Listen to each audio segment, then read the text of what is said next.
Yeah. Moini. We in here. What's up? What's good? What's popping? What's cracking? What's percolating? What is really good in the hood? Man, Theo Butler. We in here. And I shout out to Mr. Ray Smith and the Rock With Me Nation. Y'all said I've been putting out too many lives. Because I'd have came back yesterday. Mr. Ray Smith was like, no. Let everybody catch up first. So before we begin, like, share, subscribe. If you like, leave a comment. If you don't like, leave a constructive comment. Y'all see the topic, though. I felt like maybe some things needed to be expounded upon. Some clarity, if you will, in regards to something I really don't like dealing with, emotions, because as H-Town say, emotions make you cry sometimes. But emotions, feelings, if you will. Kamoyo King, the Black Panther fan group president, is in the building. And I got some motivations for this video. I do. But the title, if you will. Now, everything is everything. Everything is relative. So you got the title. You got me in my dashiki. You got me with my hair down.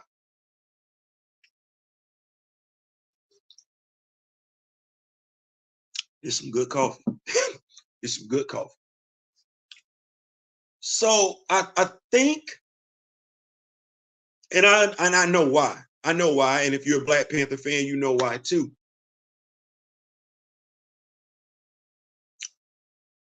The title of the video, I want to make sure, because I think it's a profound title. Because I think we've misunderstood some things, or we give certain things. I don't want to say we overthink them, but we make some false assumptions, if you will. We make some false assumptions, if you will. What's going on, Ronnie? Now,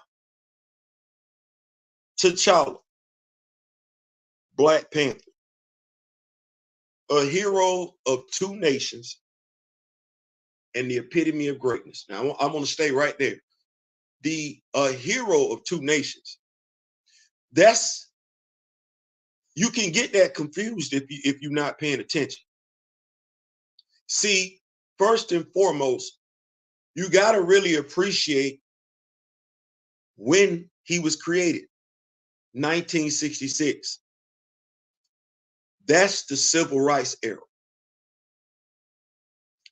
That character predates the Black Panther Party by a few months.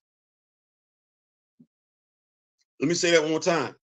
That character was created in 1966 during the civil rights era. That's significant. I said the character. I ain't say nothing about no person. I ain't say nothing about no actor. I said the character. Now, the character was created, Stan Lee, Jack Kirby, two men of two different Jewish ethnicities. Yes, they were both Jewish, but they came from two different Jewish subgroups. Those two men, during the civil rights era, looked at their Afro-American friends, their friends who some would call the N-word, their Black friends, if you will. They looked at their friends, their co-workers. Stay right there, because we talk a lot about co-workers in regards to this character. We just put a different spin on it. These two men of two different Jewish subgroups during the civil rights era looked at their Black friends, their Black co-workers, and empathized. as in they got into their shoes, as if they put themselves in their place. Exchange places with them if it makes it easier for you. And they said they don't have a hero. They need someone that represents them. Now, see, this is where the confusion gonna come in at. They made a hero from Africa for their Black American friends. See, that can be confusing. Let's say that one more time. They made an African hero for their Black American friends. Now, the reason why that's significant, because we're talking two different cultures. Black America, Black Africa, the two different cultures. That one hero is supposed to cover both. Both cultures are supposed to be able to relate to that character. That's what those two Jewish men made that character for. They made an African hero. Now, see, think about what I'm saying here. They made an African hero, as in, they didn't necessarily make that hero for Africa. They did make that hero, though, for Black people. It was just specifically with their Black friends, American, Black co-workers, American, in mind. But now that character has come to be adopted by two different cultures from two different nations. Why does that matter? Finna spin this forward. That matters in regards to perception. That matters in regards to significance. That matters when it comes to meaning. See, it would be foolhardy for you to assume that what the character means to Black Americans means the same thing to Black Africans. Be a fool to do that.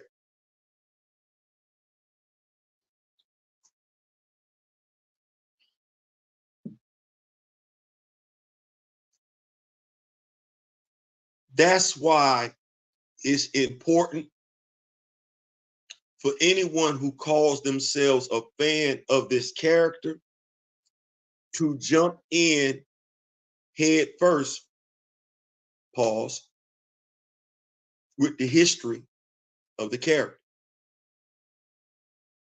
Now, understanding that this character represents two different people, same person though, really is, from two different cultures, that's real. From two different nations, that's also real.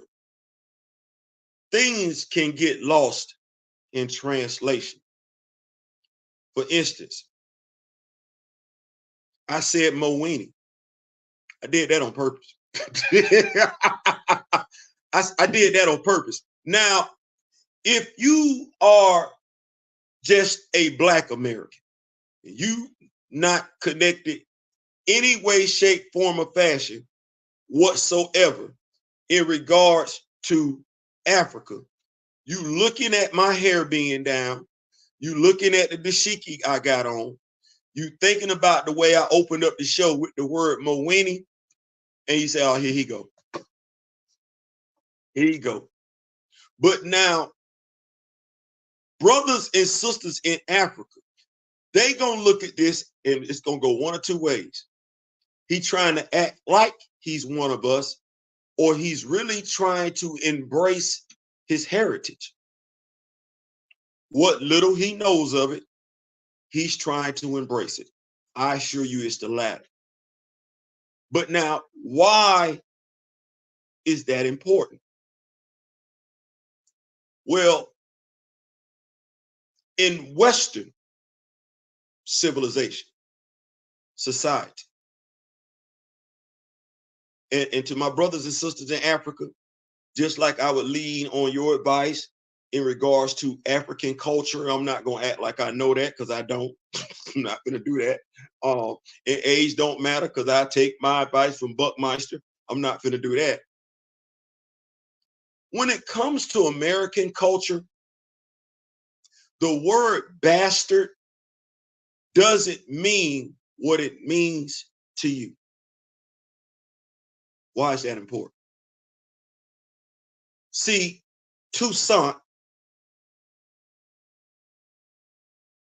T'Challa's son in the MCU, his father didn't marry his mother.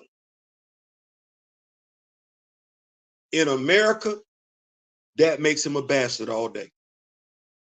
And he's subject to get picked on, clowned at, fooled at. Yeah, he's subject to get all that ridicule going to a public school because they're going to say, oh, your daddy didn't want your mama. That's American culture. He going to play the dozens. He going to get roasted. Oh, he going to get all that. That's Black American culture. I'm not going to say he going to get that in there. Could very well be treated with royalty in Africa. Over here in America, well, I'm a bastard.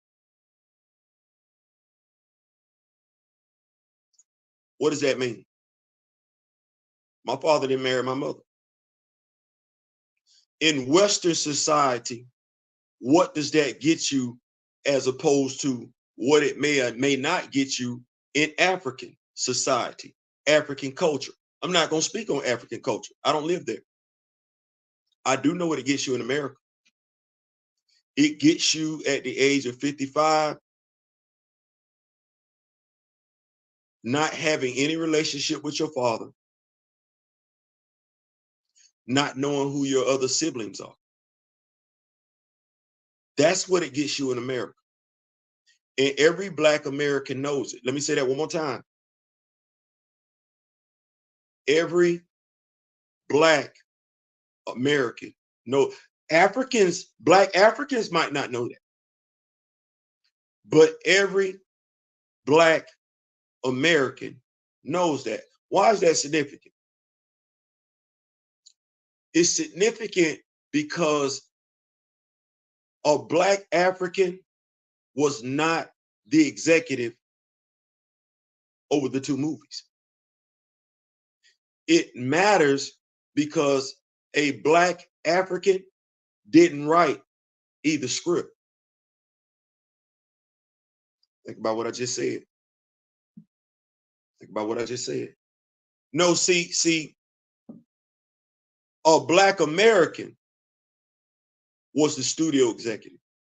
A Black American who should know, understand, and appreciate Black American culture. That's important. A Black writer who tells you where he grew up from, Oakland, that Black writer should understand, appreciate, and know Black American culture. Once again, why does that matter? Because a Black American, as opposed to what a Black African may or may not appreciate, a Black American understands that imagery. A child born out of wedlock. Now, let me explain it a little bit deeper. A Black American is going to understand, at least from the American standpoint, what it looks like, what it entails when a man takes a woman from their home, away from their home, conceives a child with her, leaves her where they had that child at, comes back home and doesn't tell a soul. In American culture, not African, not speaking for that because I don't know. In American culture, perception-wise, more often than not, reality-wise, that's the side chick. That's the side chick. That you went away, you had a baby with her, and you left her there, and you come back home and you don't tell not one soul. That's the side chick. At the very least, in Black American culture,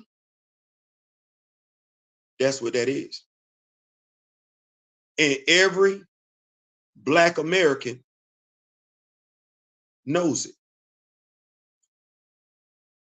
I'm not saying that's what that culture is in Africa, but you see how the conflict comes in. Now, how do we remove that conflict?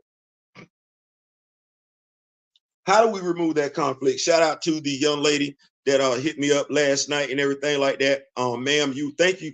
First of all, you've been rocking with me for 2 years. So thank you so much for that. I appreciate that. And thank you so much for your insight in regards to how a bastard is perceived differently. Got it, understood it, absolutely do agree with it. Absolutely agree with it. But we're not, as I stated last night in the response, let's say, for instance, hypothetically speaking, I'm writing the script. I didn't write it. First of all, I'm going to do my research on African culture. If I want to go down this road in regards to making the child without a father, I'm going to jump into African culture.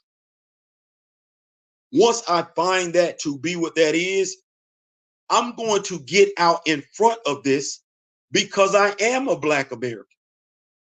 And because I know how Black Americans are going to perceive it, how I know Americans are going to perceive it. By and large, I, as a Black American who is aware of that perception, after having dived into African culture, I'm going to get out in front of that publicly so that perception isn't out there. It doesn't linger. Now we know it clearly what this means. So we didn't do that. Now, if you're going to say Ryan Coogler didn't know any better because of his age, I'm not going to agree with that, but okay. But me and Nate Moore in the same age group.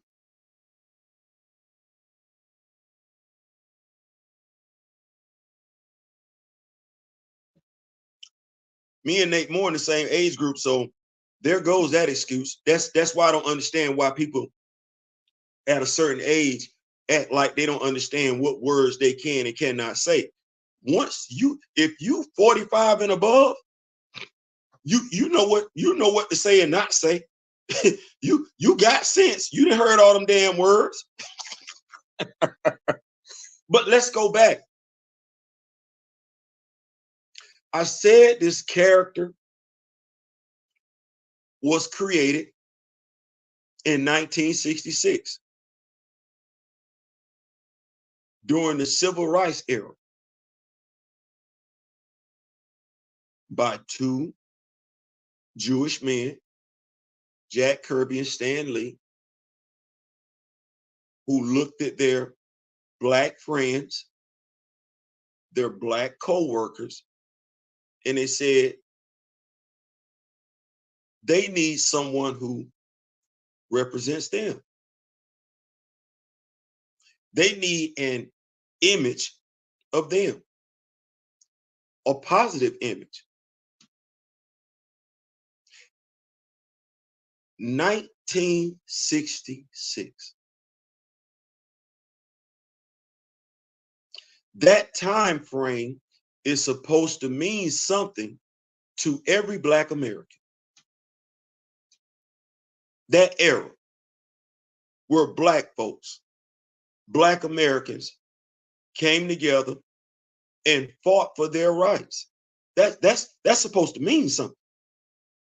That's a turning point in American history. You know that history that they trying to change? You know that history that you go on your YouTube or you turn on your radio and you hear cats like Tom Joyner and Ricky Smiley and D.L. Hughley and Steve Harvey complaining about? You know the stuff that you turn on your TV and you see the congressmen and the politicians and the senators all debate. You know DEI. Yeah. Stan Lee and Jack Kirby. Some of us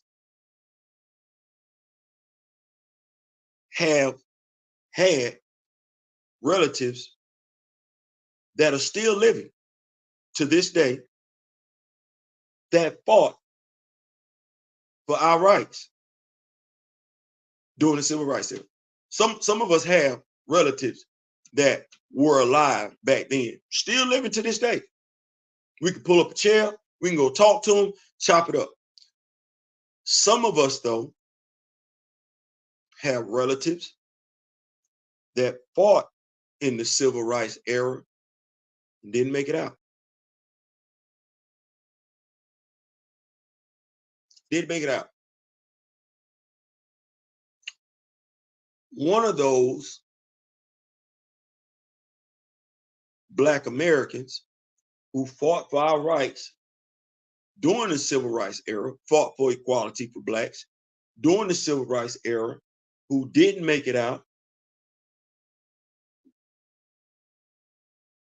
was Martin Luther King.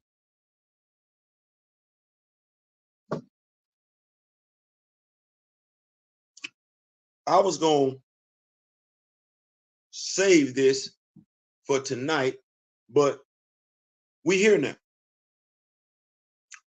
Martin Luther King, civil rights era, civil rights leader. I may not get there with you,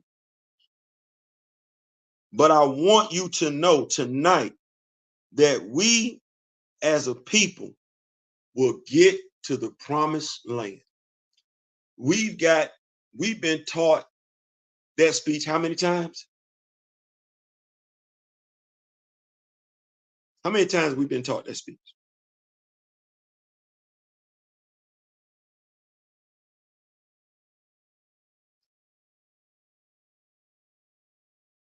You know, if I spin that forward,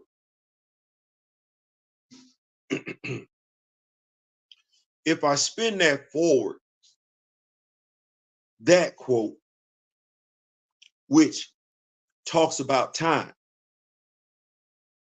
I get another quote from Chadwick Boseman, Chadwick Aaron Boseman. His quote also involves time. You have to cherish things in a different way when you know the clock is ticking. You are under pressure.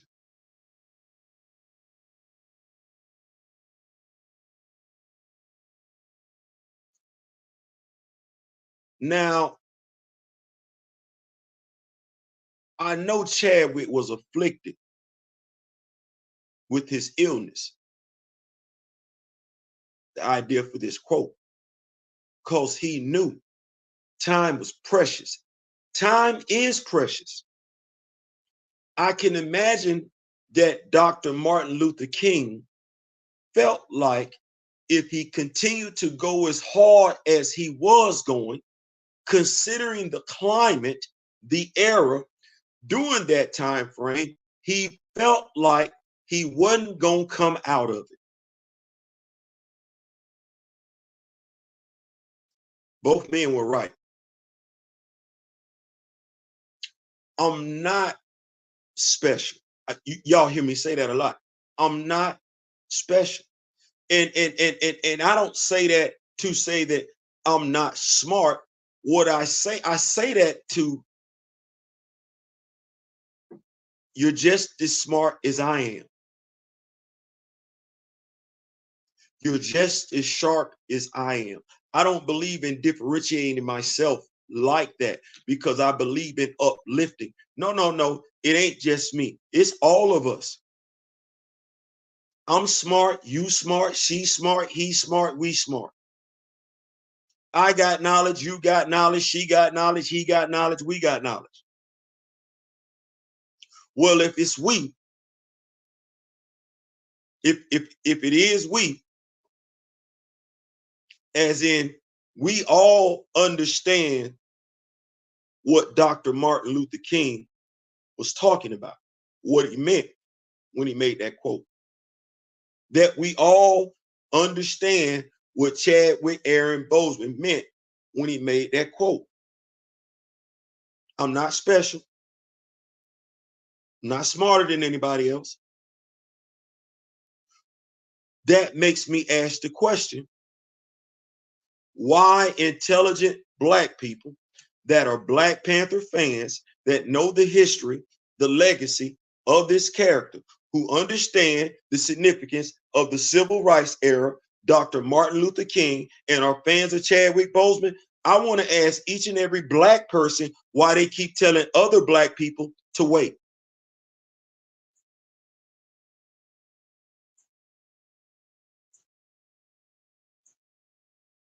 It makes my skin crawl when you say that.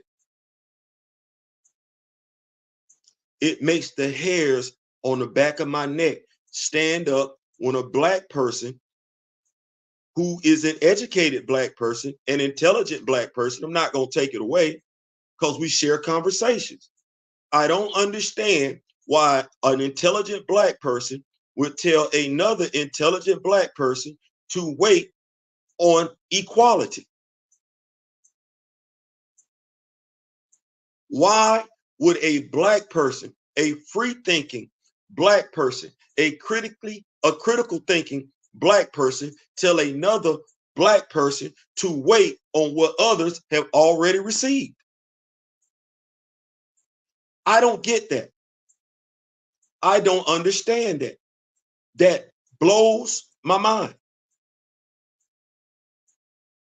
I asked myself, did you really think about what you were getting ready to say, or did you just give a knee-jerk response? Well, the mindset, too many people, too often, especially Black folks, give knee-jerk responses because we've been conditioned to do that. When faced with something that we like versus something we know is wrong, see, it's a difference. When faced with something that you like, when you know something is wrong, we will make an excuse for the wrong. Why? T'Challa is supposed to represent the epitome of greatness. I go back to 1966 during the civil rights era. Two Jewish men, for no reason whatsoever. T'Challa could have been Luke Cage. T'Challa could have been Sam Wilson. No.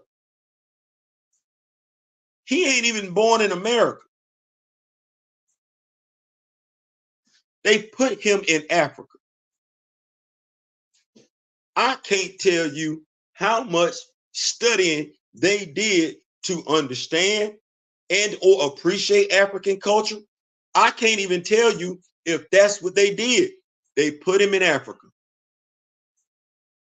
Damn. Those two dudes, they gave him a mother and a father at a time during American history. It's American history. When America is having an issue thinking highly of Black people.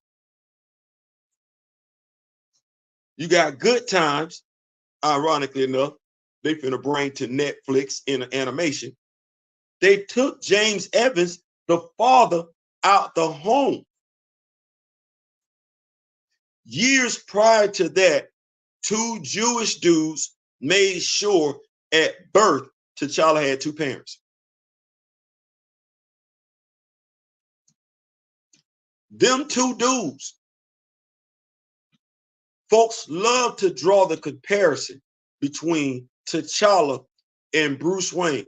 Well, if that's what you want to go with, let's go with it. Them two dudes, them two. No. T'Challa got some payback. He didn't stand there and cower. No, them two dudes said, no, he's gonna get some payback. He gonna run that back. He gonna run that back. He gonna run that back. And they kept him running it back. Them two dudes. You don't even see this dude taking no L's like that. Two Jewish dudes. Americans created a Black superhero for their Black friends and Black co-workers who was from Africa. They tied two nations together with that one move. They tied two cultures together with that one move. With that one move. See, we don't think about it like that. With that one move, we don't appreciate it like that. Think about what I'm getting ready to say. With that one move, they reconnected Blacks in America to Blacks in Africa. With that one move. Because both cultures identify with that one hero. Now let's talk about identification.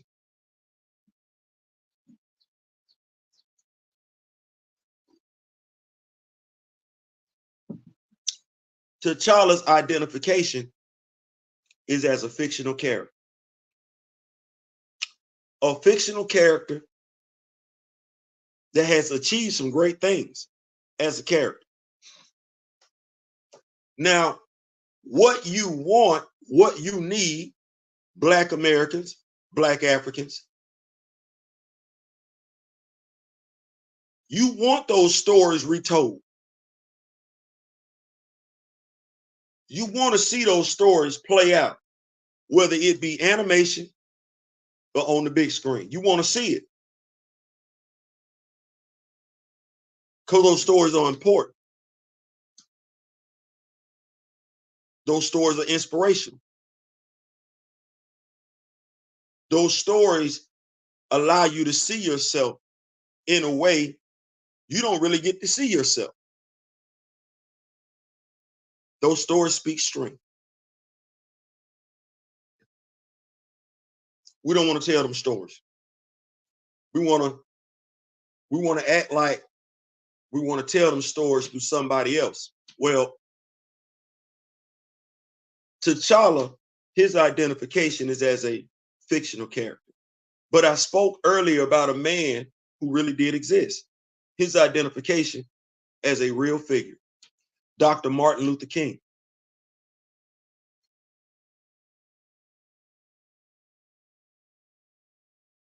You know he was a real person. I don't think it's that many of us living today that was alive when he was alive but he was a real person. But how do you know about Dr. Martin Luther King? How do you learn about Dr. Martin Luther King? Well, his stories are in books, right? Come on, say it with his stories are in books. His achievements, his accomplishments, his life is in books for you to go read. Now, imagine, if you will, if somebody, because they tried, started writing a whole bunch of negative propaganda about Dr. Martin Luther King. Now, imagine, if you will, you're an older person, so you have some of this knowledge already about Dr. Martin Luther King. But imagine the younger person coming in who's brand new to Dr. Martin Luther King, isn't experienced with Dr. Martin Luther King. That person might be subject to believing anything about Dr. Martin Luther King. That person might be subject to not appreciating the sacrifices of Dr. Martin, not understanding Dr. Martin Luther King. And we have some younger brothers and sisters living today that don't appreciate Dr. Martin Luther King. He is important.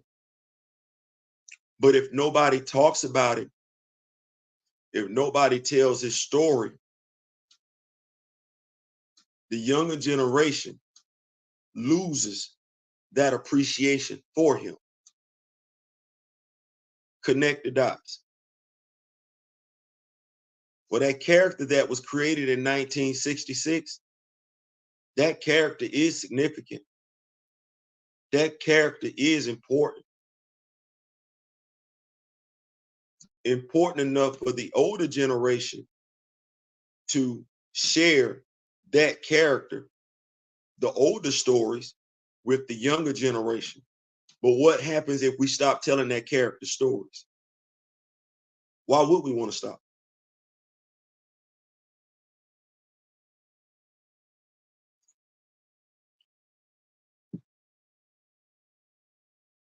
Why we don't want to tell T'Challa stories?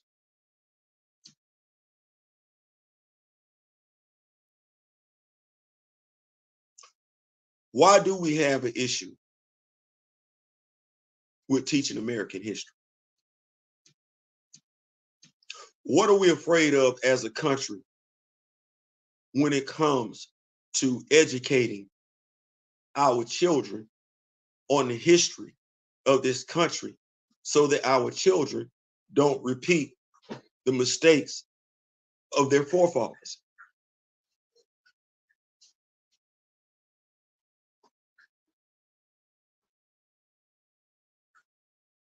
Well, why don't we stop telling stories about T'Challa?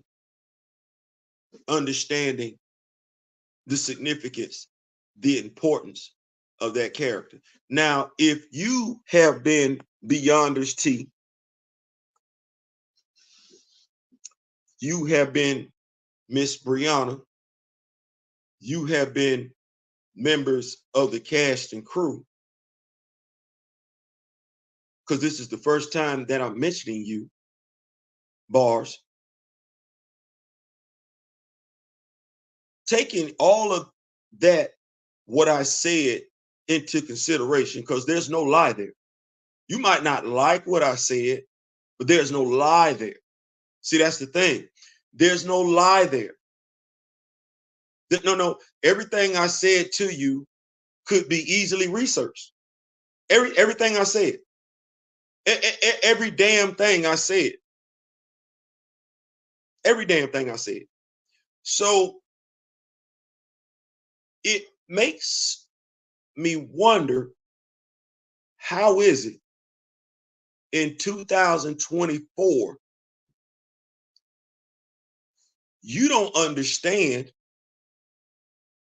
that when it comes to the significance of the character, it's gonna hurt. This gonna hurt. The character's significant outweighs you as an individual. Because see, the character wasn't created for you as an individual. You go back to what I said earlier. The character was created by two Jewish men for their Black American friends and co-workers. They created an African hero. That's two different cultures.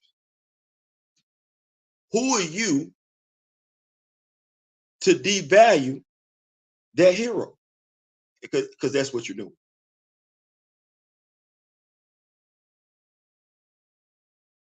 That hero, and I'm sorry, but what that hero is supposed to inspire is greater than your selfish needs. That hero is supposed to inspire a people to greatness, the epitome to be the best of who they are. Are you the best of who you are? Are you the best version of you at this moment in time? Are you the best as a Black person? Are you because that's what this character is supposed to inspire. This character is supposed to inspire nobility. This character is supposed to inspire integrity. This character is supposed to inspire pride in your people, regardless of who those people are. That's what this character is supposed to inspire. This character is supposed to inspire putting the nation before the individual. My question is, are you as a Black person the best version of you? Are you even trying? Do you even care? Because if you don't care, it's irrelevant. But do you even care about being the best version of you? Now, T'Challa, the pressure on him is to be the best version of him every day, every hour, every minute, every second. That's stressful. My question is, are you trying to be the best version of you at all? Or are you just settling? Because the King of Wakanda, if he's taught even comic book characters over the years since 1966, don't settle. Don't settle. Don't compromise. That's what he's taught comic book fans about himself over the years. If you're a Black comic book fan, I don't know why the word compromise even comes out of your mouth. Settle comes out of your mouth. Compromise and settling be an action that you even take in regards to something that you want, something that you deem is necessary. The King of Wakanda is not compromising and he's not settling. That character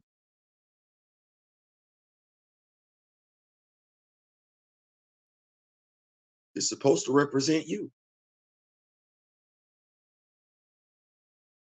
I could do you one better and ask you which character you identify with. I could. Through T'Challa, you get Shuri. No T'Challa, no Shuri. Why is somebody else able to convince a Black person that T'Challa doesn't matter when you can't convince recast T'Challa that Shuri doesn't matter?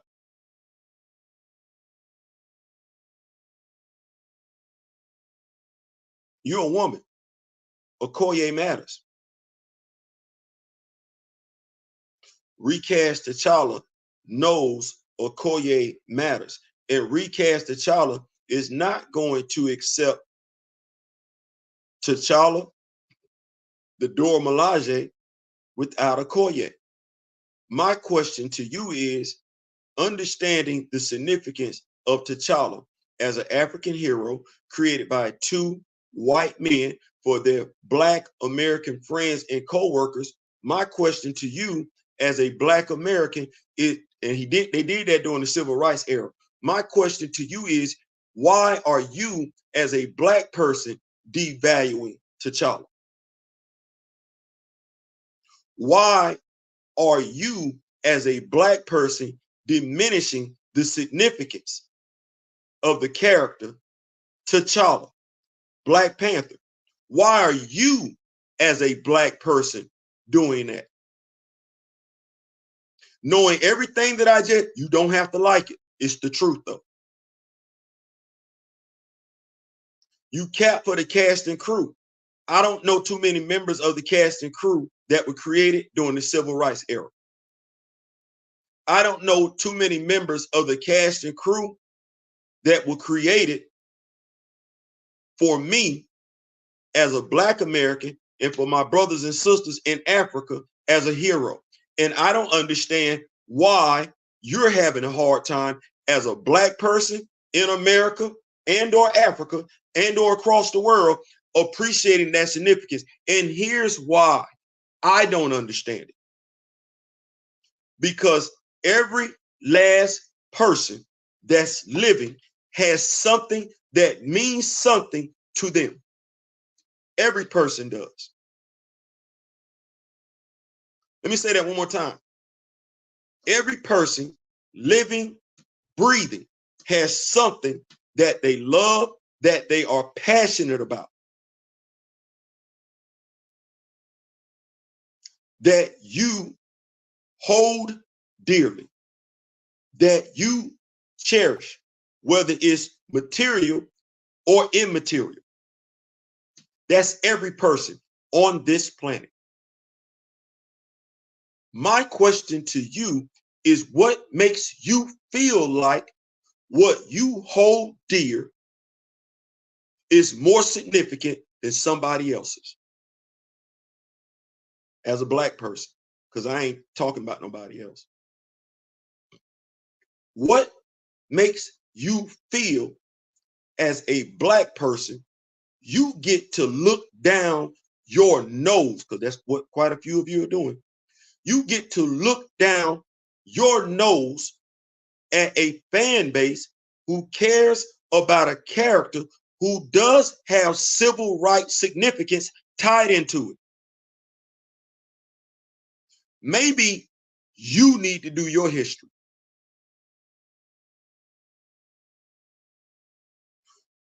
Or maybe you've done your history, and like a Candace Owens,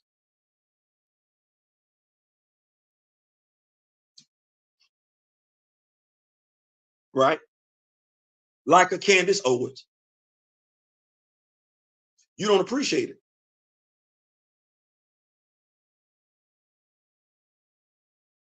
it. You don't appreciate it. See, if somebody comes to me and wants to have a conversation with me about the impact of Daryl Hall and John Oates on the music industry, well, I am from that era. But I'm here to tell you, probably if you're not from that era, don't dismiss what they got to say. You might want to listen. You might want to go pull up some Daryl Hall and John Oates music.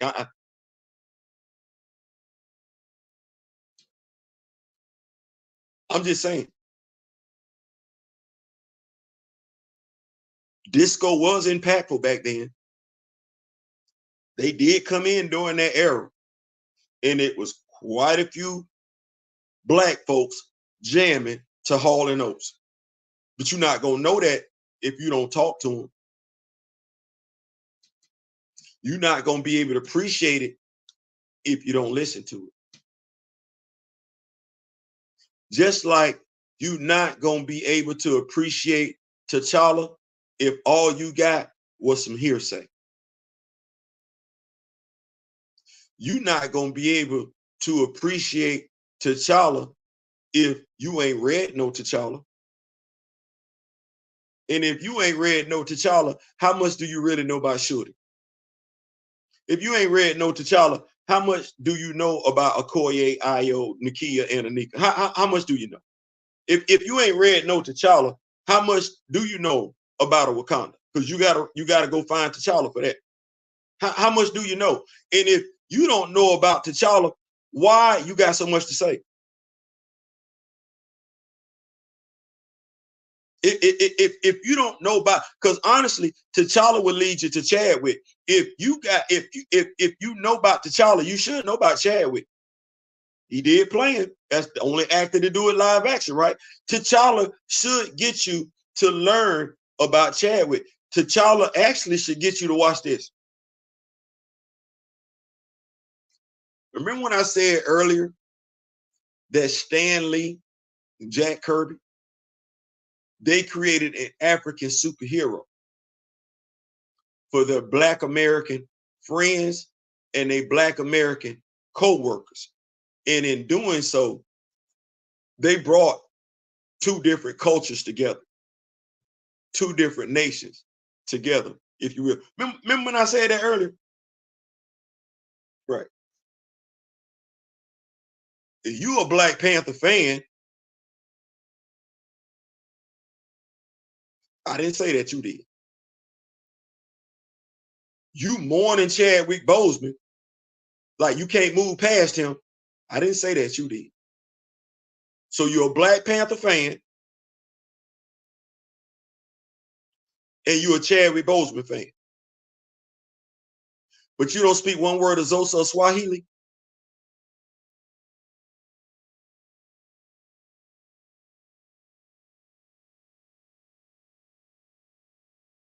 You say you're a member of the cast and crew, but you don't speak one word of Xhosa or Swahili. So let me see if I got this right.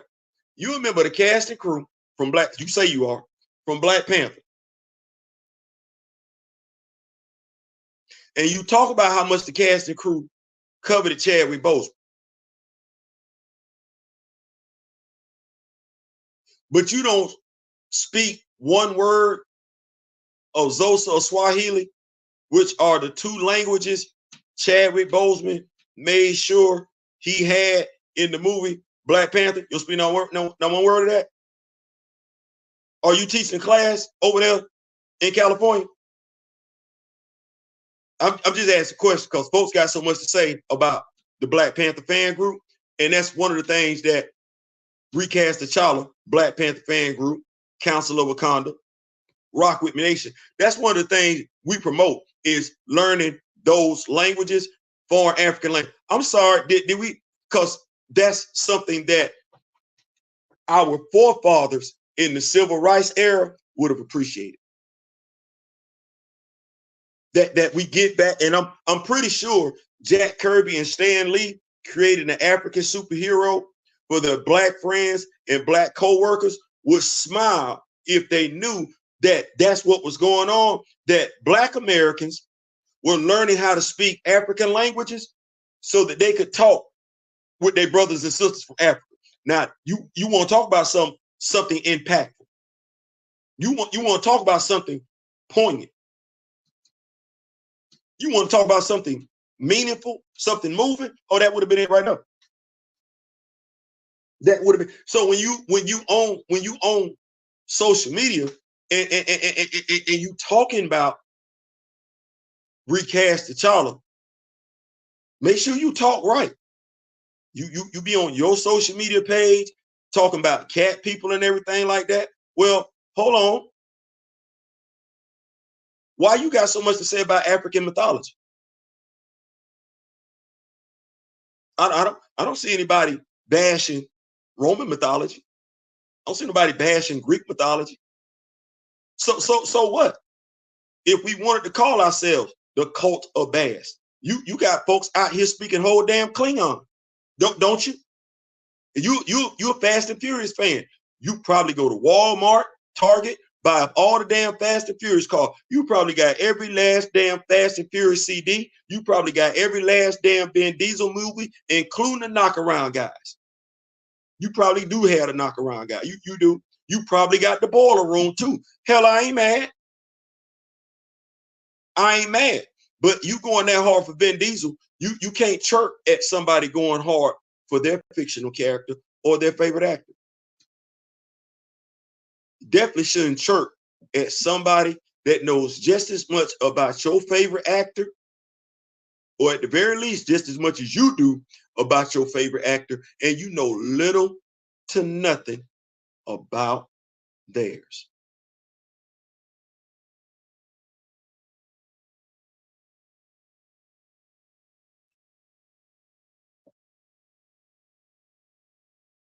That's what being the epitome of blackness is. That's what being the epitome of the Black Panther is. It ain't just about me knowing about me. The world is bigger than me. See how T'Challa left Wakanda and went to go scope out the Avengers? Right, because the world was bigger than Wakanda. So T'Challa left to go scope out the rest of the world. Well, the world is bigger than me. It ain't just about me. And it ain't just about what I like. No, it's about what everybody else likes as well. And you know what comes in handy, because it's not for me to like what everybody else likes. It's not. It is for me to understand that they like it, though. It's not for me to like what everybody likes. It ain't. It is for me to understand that they like it, though. And do you know why? Because everybody ain't gonna like what I like. Everybody ain't gonna be into what I'm into. That's fine. I'm not gonna throw them no criticisms. I ain't trying to hear what they got to say. You like chitlins. I don't. I don't want to hear what you got to say when I go get my Dairy Queen Blizzard with the chocolate, with the Oreos in it and the chocolate covered cherries. I don't want to hear nothing from you. When I say, hey, let me get an Oreo Blizzard with some chocolate covered cherries in it. You eat chitlins. I don't want to hear nothing from you. I ain't judging you. You eat oxtails. I don't want to hear from you. I don't. Know why? I ain't judging you. That's where we at with it. You want to judge Recast T'Challa and you don't even have the IQ to do so. You want to judge Recast T'Challa and you want to bash Recast T'Challa and you want to question Recast T'Challa and you don't even have the knowledge to do so. Nor do you care to have the knowledge, because more often than not, you just troll. But that's perfectly fine when it comes to somebody that don't look like me.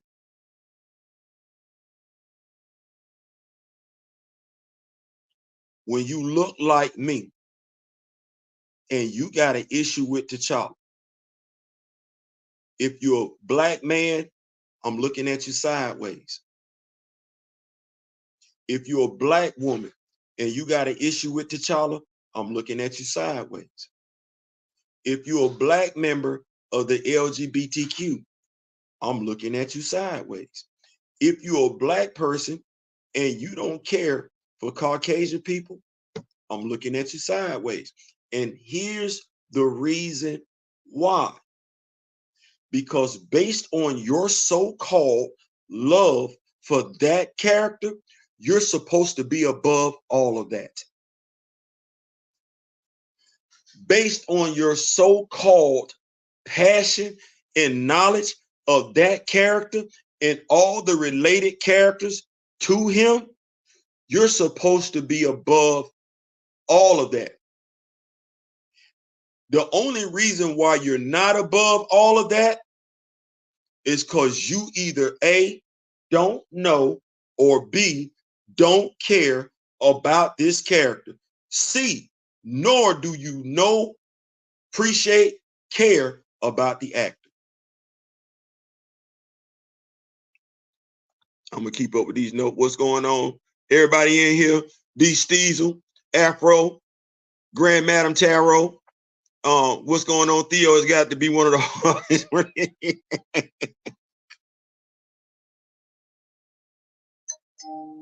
I'm trying to slow down. I'm trying to slow down on the line. Mr. Smith told me, hey, you got to slow down. I recognize Shooty and my team, Okoye as an adult, and now Queen Mother in my. There you go. I love that. I love that. I love that. I love that comparison, Grandma. God Almighty, I love that comparison. Shorty in your teens, Okoye as an adult, Queen Mother Ramunda in your crownship. I love that. Listen, you got to say that.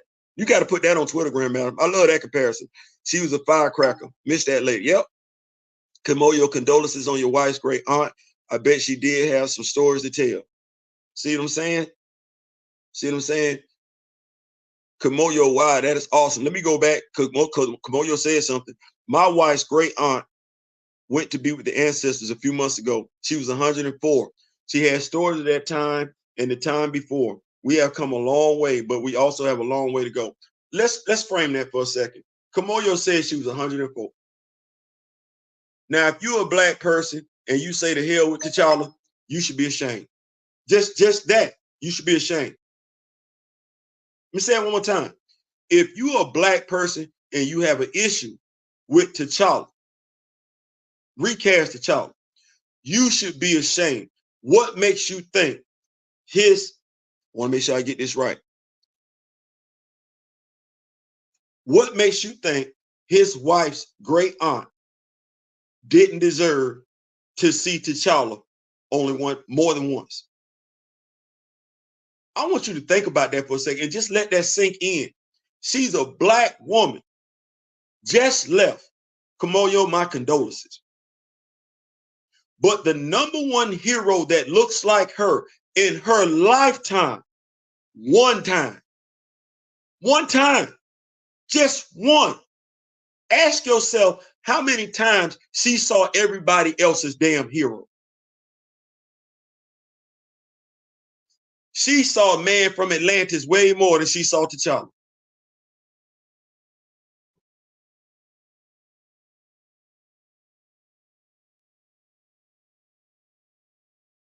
She saw Auto Man more than she saw T'Challa. She saw Electro Woman and Dyna Girl more than she saw T'Challa. Y'all know I ain't lying. Y'all like that. No, y'all know damn good and well I ain't lying. She saw Shark Boy and Lava Girl more than she saw T'Challa. And somehow, some way, some shape, form, or fashion, that makes sense to black folks. To the point where you got black folks talking about they'll wait.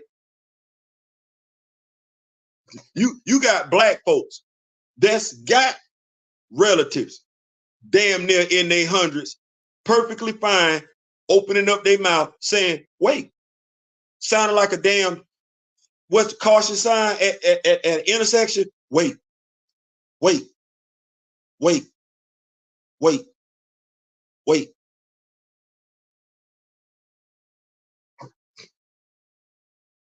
I know I ain't lying. I know damn good well, Man from Atlanta. Yeah. That, and we think that's fair. We say that with a straight face. Once again, I'm fine with somebody else saying, not really, not really. I expect them to say it though. But I'm looking, especially somebody black, somebody colored, an Afro-American, an African-American that's in Hollywood saying some stuff with the issues they got going on, getting jobs in Hollywood. I'm baffled as to a black person taking a job away from a black person, telling a black person they not qualified to get a job, or telling a black person they gotta wait to get a job. That blow my mind. When I go right back to the civil rights era, what was we being told to do? What was they telling us to wait for in the civil rights era? Oh, good God Almighty, let me see. You gotta wait to eat. You got to sit at the back of the restaurant.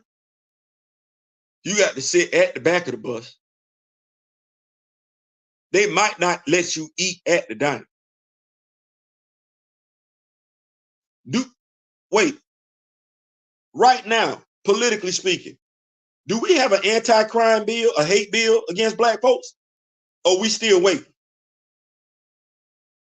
No. What in the comment? Y'all put down in the comment section what we We still waiting on that 40 acres and a mule, ain't we? We still waiting on that.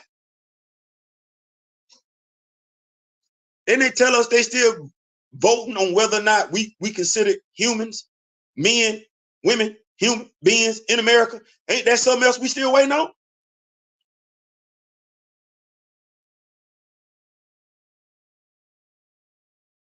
Maybe it's because I'm a Marine. Maybe it's because I'm an only child. Maybe it's because I'm a Taurus. Maybe it's just because I'm black and I see how I've read and talked, because I actually spent time with my great grandmother. My great aunt was my babysitter. So and Mr. Ray Smith is my elder and Grandmadam Tarot is my seer. I don't know. I just have a healthy respect for older people. And I just don't know when. Maybe it's because my grandparents, right? I don't know. I just never felt comfortable telling older folks to wait on some stuff. I don't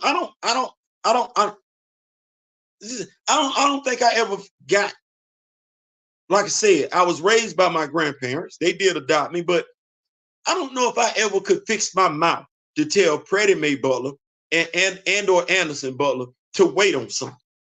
Like I don't know where that ain't this what we dealing with in the NFL? Wait for folks to hire black head coaches. Like, ain't that some of the stuff we talking about? We frustrated about. Like I'm just trying to figure it out. Like why we say we tired of waiting, but we keep saying wait. Help me, help me, help me.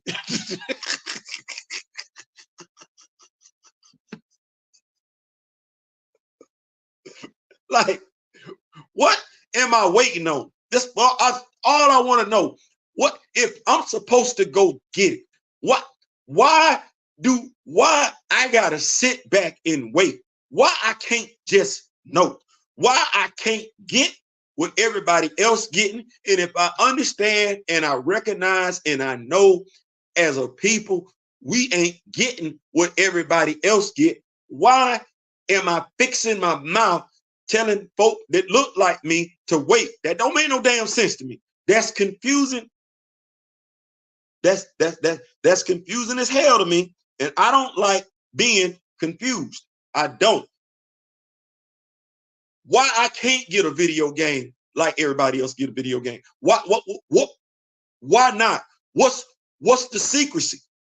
Why is there what are we doing? We didn't play video games before.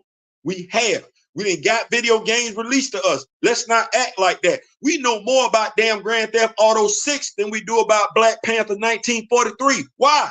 That don't make no damn sense. What you should know it's flags of our damn fall. It's that damn simple. We're not doing this with nobody else. Why in the hell are we as black folks who come from the civil rights era? Some of our grandparents and parents grew up during that damn time frame and they fought for some stuff. How in the hell we get here to 2024 and we part of the damn get along game? I'm not understanding that. I didn't play too many damn video games where the character was the damn character. Now I'm in my damn 50s and it's a damn question. Why? It ain't been no question with no other damn character. Why is it a damn question with this character? And why are we settling for that? As a people, black folks that play video games, black folks that stream video games, every last black person that has that type of experience should be saying, hell no, I ain't waiting on a damn thing. You either got it right now, I ain't effing with it. What are we doing? This ain't me being mad. This just me questioning common damn sense. We play damn video games. What are we doing? Why we act like we can't have a problem with the fact that we don't know if the child popping up in a damn video game? When in the hell have they ever released a damn Logan video game and you didn't know Wolverine was in it? A Spider-Man game and you didn't know Peter or Miles was in it? That don't make no damn sense. It ain't every black person in uproar.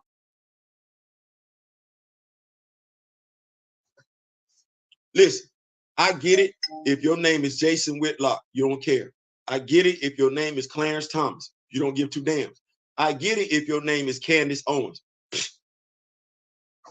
But you supposed to be damn near ghetto, damn near hood. Too many of us use the N-word left and right, and then when it's all said and done, when the rubber meet the road, we didn't forget to be black. That don't make no sense to me. And I'm sorry, but you can't explain nothing to me when I think about all the damn video games I done played in my lifetime. Donkey Kong was Donkey Kong. Dig Dug was Dig Dug. Whatever that damn boy name is, Crash Bandicoot, that's Crash Bandicoot. That's who that is. Bruce is Bruce. It's a Batman game, it's Bruce. Bruce looked like Bruce. Give a damn what that voice actor looked like, because you say what you want to. Batman did not look like the voice actor, so stop that nonsense. Tim Cotton, Batman never looked like him, so stop that. Only time Batman looked like him is when he played Batman live action in the CW. Yes, I watch TV, so let's not do that. No. I get somebody else making a lame ass excuse, but a black person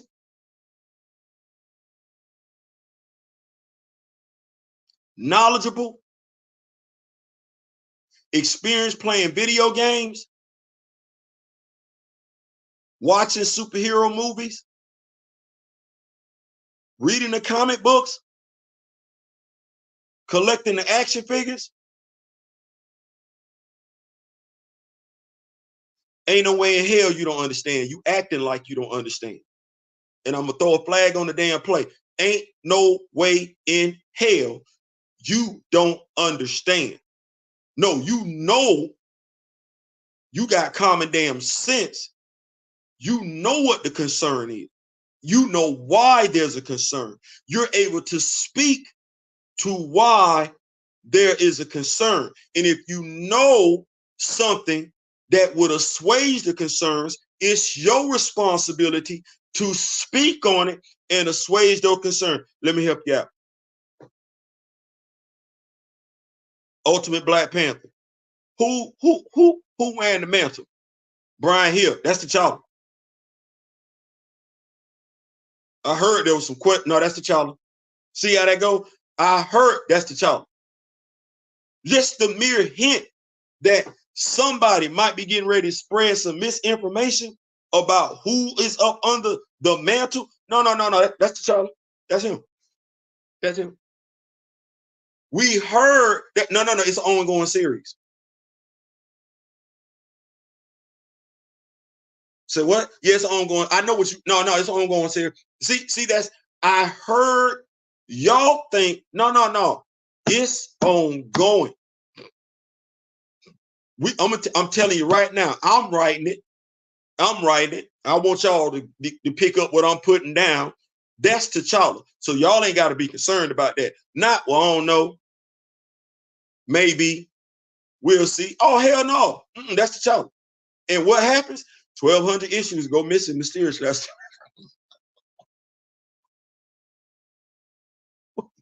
I said 1,200. 12,000 went missing. I guess that's what happened when you tell people T'Challa in the comic book. Oh, hell, we got to get that. We got to go cop that. He say T'Challa in front of it, owning it. Oh, well, that's T'Challa. Oh, no. I'm not ending that issue 4. I heard there might be some concerns about my run coming to an end. No. I got an ongoing series. The difference. We reading 616 Black Panther. We caught by surprise. Ain't nobody saying nothing. Brian Hill, Same thing with 1943. Why you can't get out in front? Hey, we heard, and shout out to the brother that put that in there about the Sonic the Hedgehog movie, because you're absolutely right. I think that was Juju that said that. Yeah, we knew damn good and well Sonic was gonna look effed up. They went back and fixed it.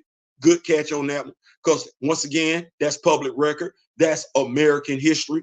Folks act like we wasn't alive when that was said. So good catch on that one.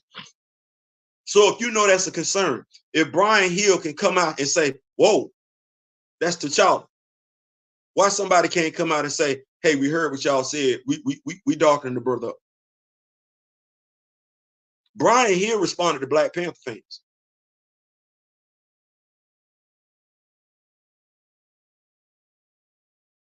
You think Brian Hill gave a damn about anybody else? You think he gave a damn about the casual? You think he gave a damn about comic book fans in general? No, he specifically addressed Black Panther fans. No, that's T'Challa.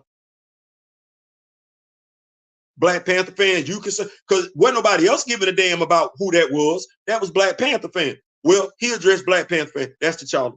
And why not? It's a Black Panther comic book.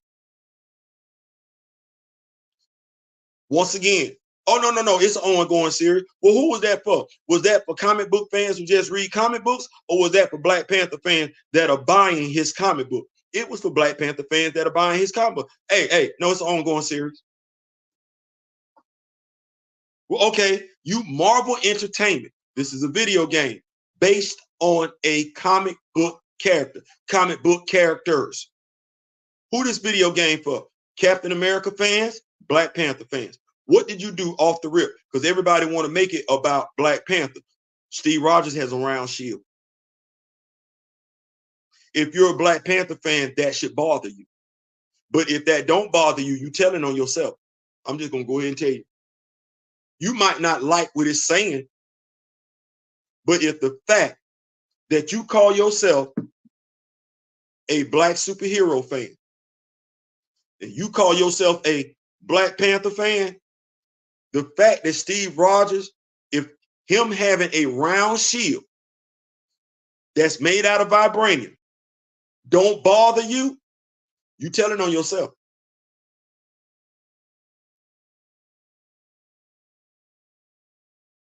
You telling on yourself. I ain't saying nothing. You're telling on yourself.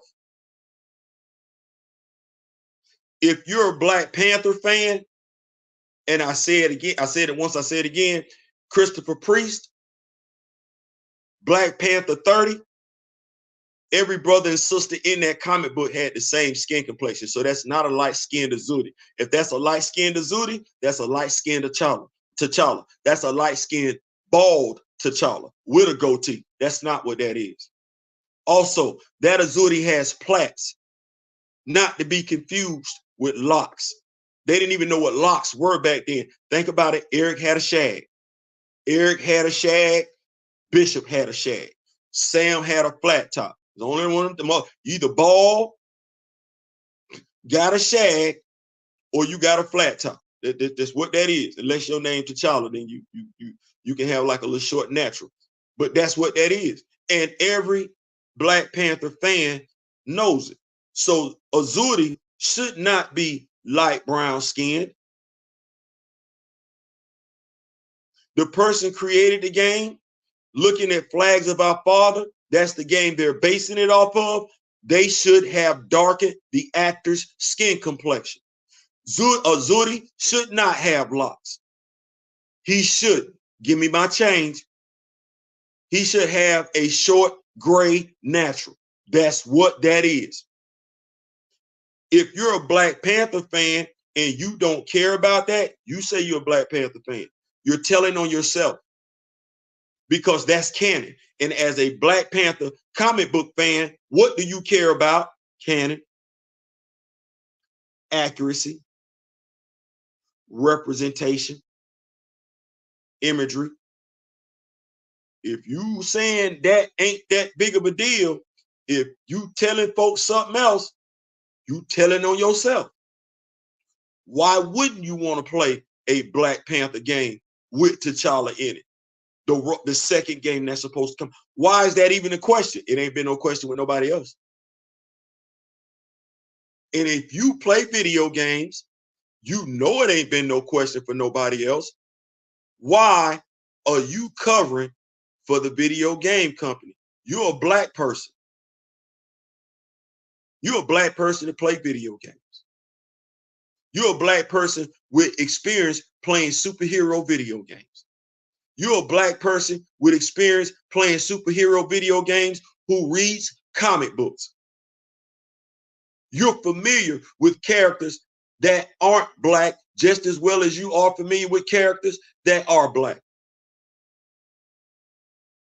Why are you acting like this is common? I can expect stuff from everybody else, but black person that does all of these things, just like I know better, just like D Real knows better, just like Mr. Ray Smith knows better, and I'm pretty sure just like it's quite a few of us that know better, my question to you is why you act like you don't. I feel they probably did the round the one gameplay purposes, but if that was the case, they could have just not had vibranium in that version. Marvel has plenty of super alloys. They sure do.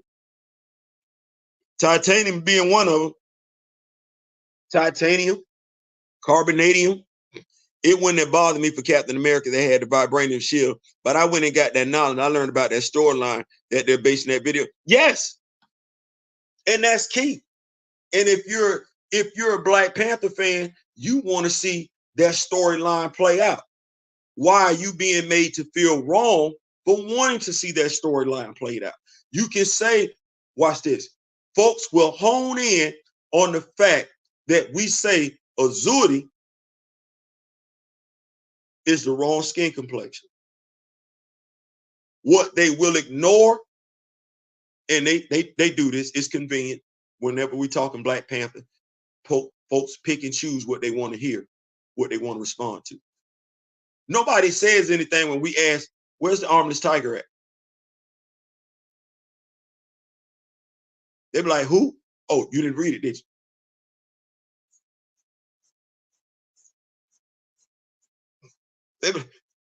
You leave them stuck right there. You say, where is the armless tiger at? They stuck. They'll take that story, what you said, back to T'Challa either A, not being in the video game, which we would have preferred the first video game feature T'Challa. That's what the concern is, if there is one. But they will forget, they will go right past the part where you say, where's the armless tiger? And say, oh man, they tripping on the Azuri skin color. It ain't just the Azuri skin color. But to understand all the concerns in regards to the video game, right? You would have to have read what? You would have to have read the comics.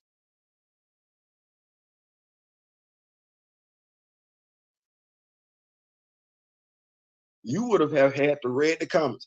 Now, why would you want to read the comics? I'm gonna tie this up real quick. I'm gonna wrap this up. Not Ronnie J, and that's exactly what they're hoping the rest of us don't do. Your research and just accept whatever BH they give us. No, we're not doing that. We're not doing that at all. We're not doing that. I'm gonna go back up here and start these notes, but I'm gonna wrap this thing up and tie it up in a nice little bow. The reason why you should care, should want to care at the very least, is going back to what I said earlier.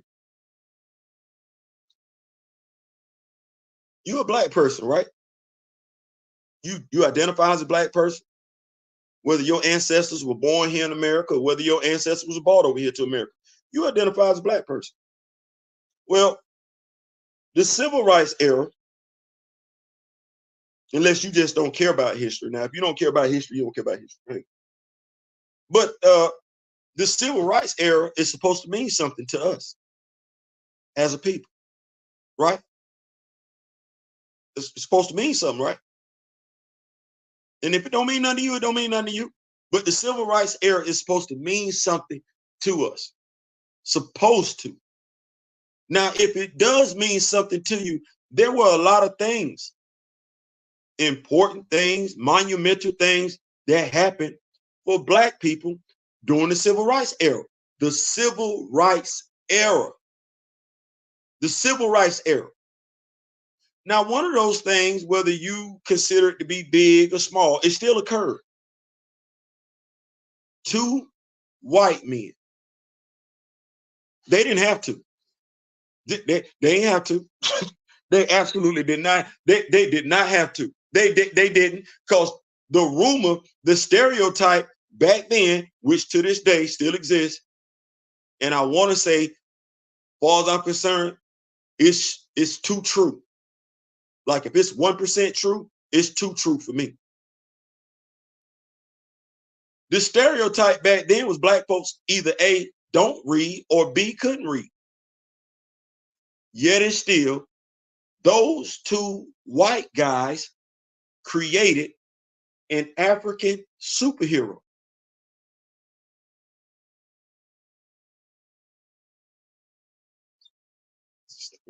What I just said. They created an African superhero, and off the rip, made his ass king of a whole ass nation. Off the rip. Like, just think about this. They didn't create other superheroes, right? No, they went and they created an African superhero for their Black American friends and co-workers. And the African superhero they created him as a king of a nation. Came up with a whole ass another medal, said that was, I want to say at the time, the strongest medal in Marvel Comics, but said it's him. And if you want that medal, you got to go through him to get it. Then they had him, his introduction into comics. They didn't even play. His introduction in the comics, these 2 white dudes had a pair on them.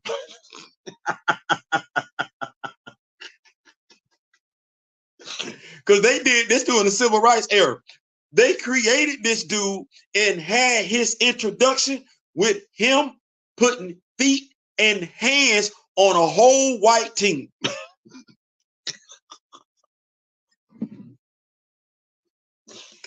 That was his introduction. His introduction wasn't, oh, I'm gonna beat up some Black people. These 2 white dudes created this African superhero who was the king of a nation for their Black American friends and co-workers. And the very first issue they put him in, Stan Lee and Jack Kirby, got him beating up the first family of superheroes.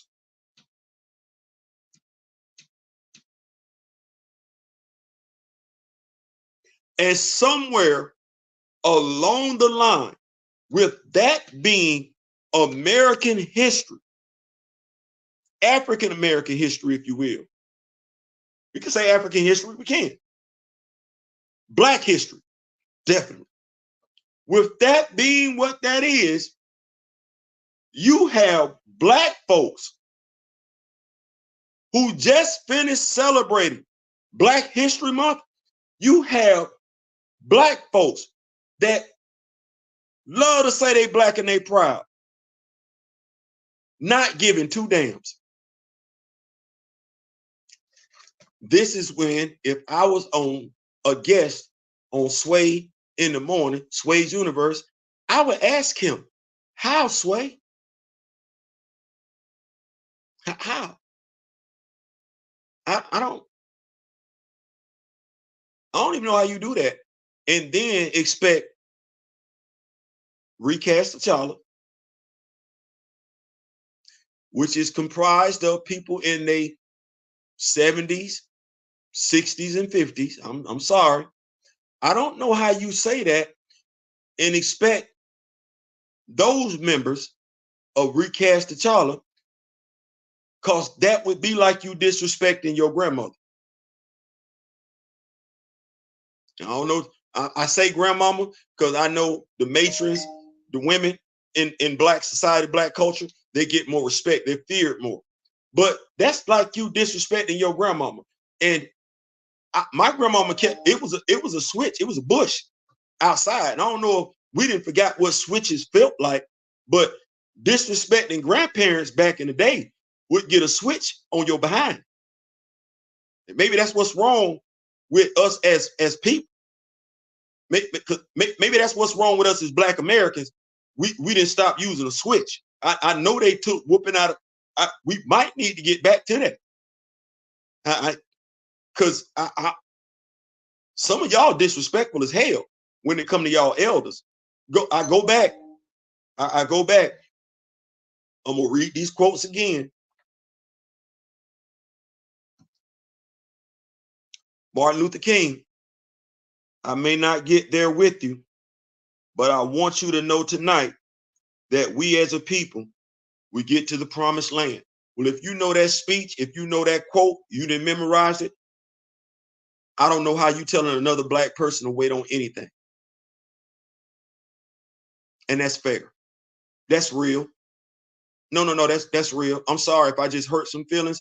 I don't know how you, as a credible, critical thinking, prideful Black person, knowing the history of Black people, knowing the history of America, familiar with the teachings of Dr. Martin Luther King, I don't know how you fix your mouth to tell a Black person to wait on anything.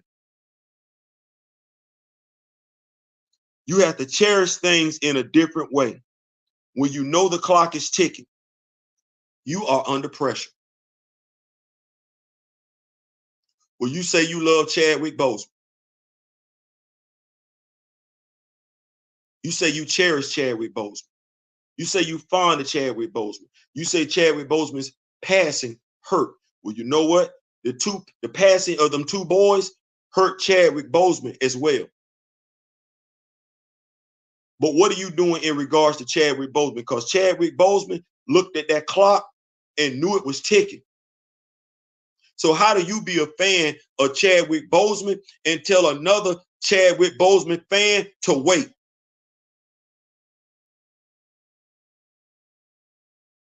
How do you, as a Black person, as a Martin Luther King historian, as a Chadwick Boseman fan, fix your mouth to tell another Black person to wait on anything? How dare you? How do you, as a Martin Luther King historian, Chadwick Boseman fan, tell any Black person not to fight for what they believe in? How do you fix your mouth? That's a fair question, because everything I just said to you, whether you like it or not, is American history, i.e. Black history, easily researchable. You might not like it, but it is what it is. I don't like the fact that it's raining outside. Guess what? I got to go outside in the rain. Like Keith Sweat. I got to go outside in the rain. Don't change the fact. I got to go outside. So you going forward as a Black person, D.O.B., you can't say to me, wait.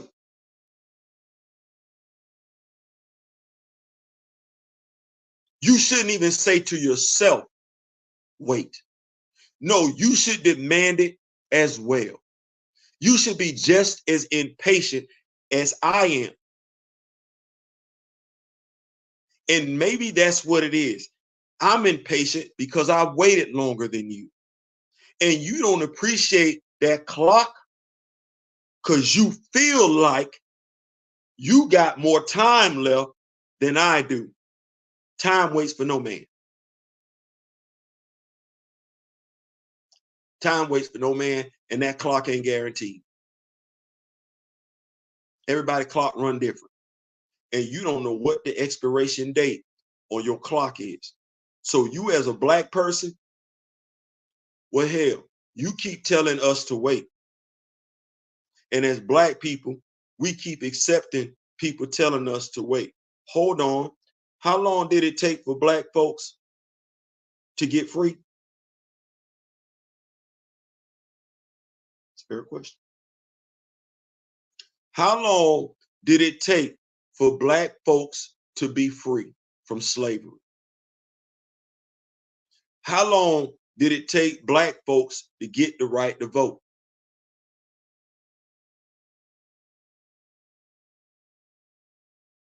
That was during the 60s. Are not black people still fighting for equal rights to this day? It's 2024. I came into the world in 1968 with black people still fighting for their rights. You know what that's looking like? That's looking like I'm going to leave this earth and black folks, my people, still going to be fighting for their rights. Well, you know what? I would prefer if we no longer had to fight for our rights before I go, but we actually had them. Actually had equal rights, that is. You know what I would love? What would put a smile on my face? For us to get those equal rights while Grand Madam Tarot and folks like Mr. Ray Smith are still here. That would put a big smile on my face, because that would mean we've accomplished something. And do you know what they say about Generation X? Do you know why that X sit out there? It's not good. Do you know why that X sit out there for Generation X? It bothers me. The most significant thing Generation X is known for is being the latchkey kid generation. Historically speaking, nobody from Generation X has done anything worthwhile. That's crazy. That also explains the current condition of black people in America. I ain't saying, I'm just saying. I'm gonna keep up with these notes. We got Kamoyo King in the building, man. Thank y'all so much. Kamoyo in here. We got Ronnie in the building. Mr. Ray Smith, my mentor, was here. I know he at work. We got Buckmeister. What's going on, Buckmeister? Keep doing what you do, Buck. Keep doing what you do. Yeah. My cousin grew up without his dad. It was hella tough for him. Listen, I don't know why people keep acting like that's what the lick read. Listen, you know, don't nobody know how tough it is until you sitting up there as a boy growing up, dad ain't in your life, and you crushing on a girl and you got to go talk to mom. Like, it's a whole bunch of awkward stuff going on as a male being raised by a woman. The first wet dream. Who we talking to?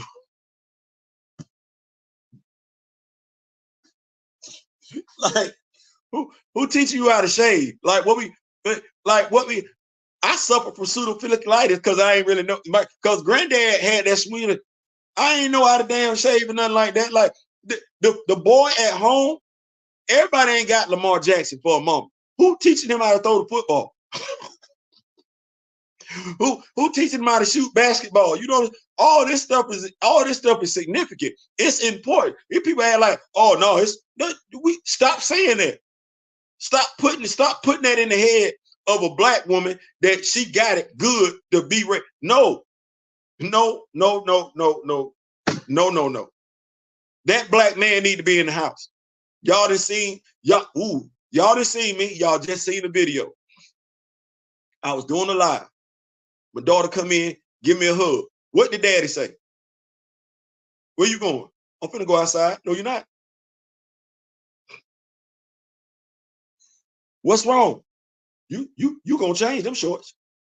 That's dad. That's dad. I'm not saying moms don't do it. That's not what I'm saying. There are some mothers that would check their daughters, absolutely. But you show me the daughter outside, underage, twerking, laffy taffy, shorts on, doing all that. Oh, I guarantee you ain't no father in the picture.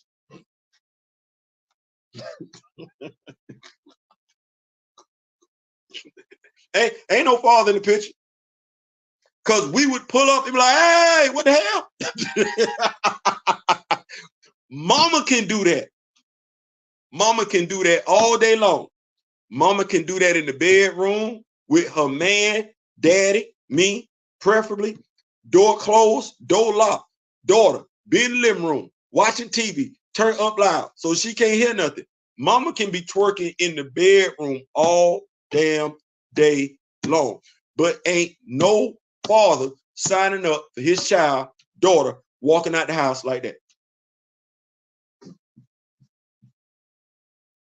We keep acting like the man ain't important, the father ain't important. We acting like Ryan Coogler, westernized with an African superhero, the father was irrelevant. That was the other thing that people missed when we talked about Toussaint. We mentioned the fact that the father should not have been erased. We already erased one father with T'Chaka.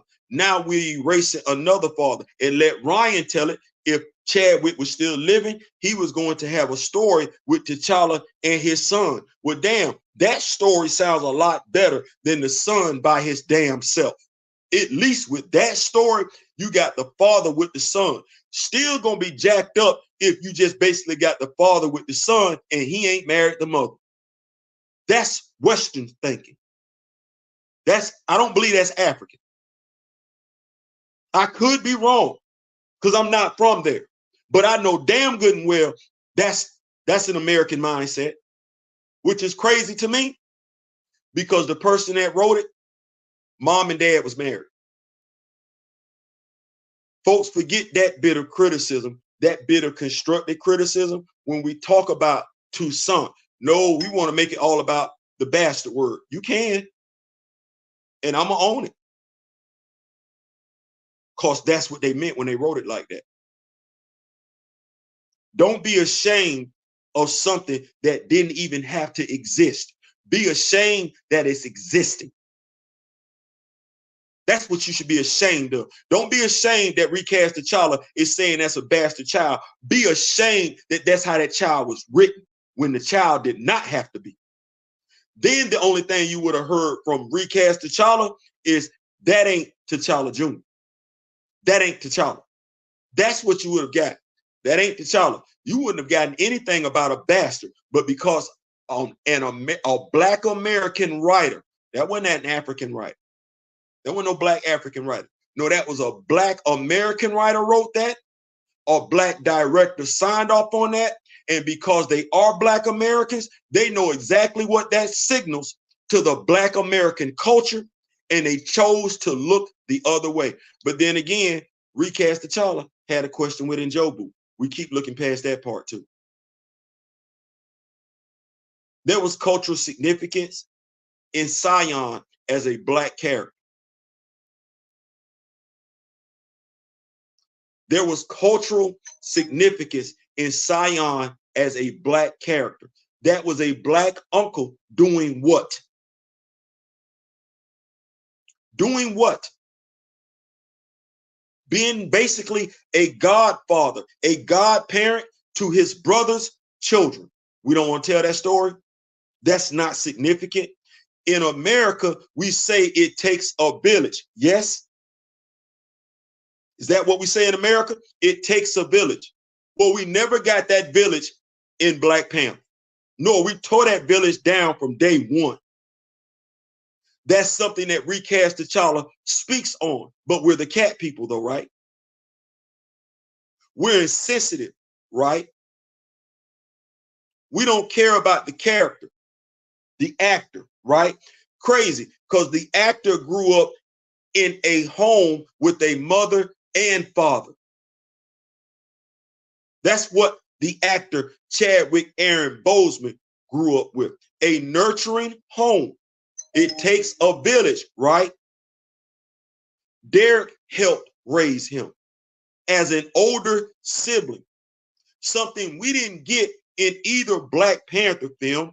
We didn't get the uncle Sion raising Hunter, raising T'Challa, raising Shuri. We didn't get the uncle being noble, raising his brother's children without trying anything with his brother's widow. We didn't get that story. That don't matter though, right?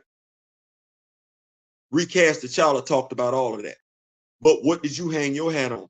What did you get caught up on as somebody in the industry? What did you get caught up on as a movie stand?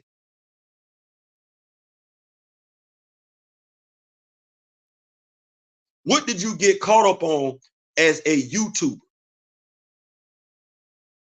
What did you get caught up on as a social media influencer?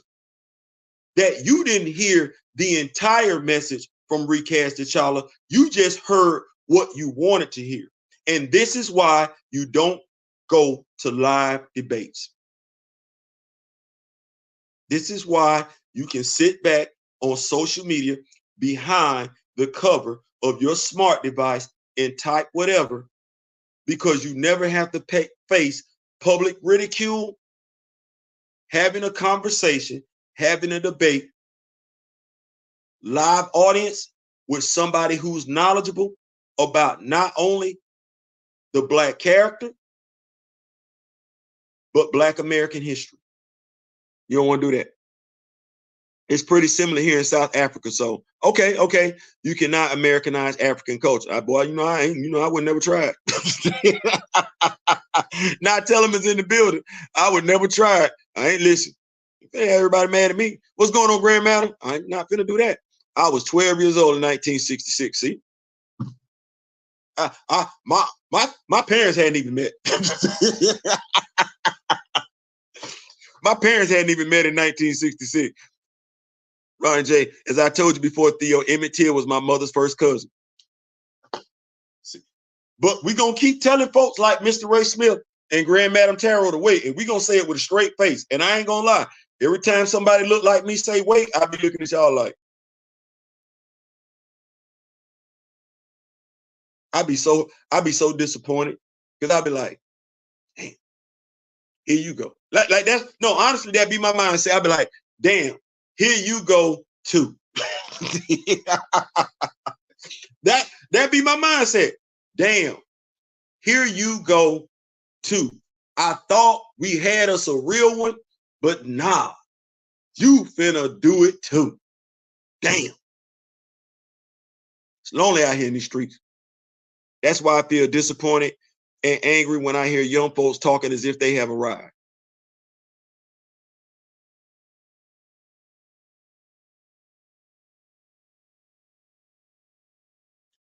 You know,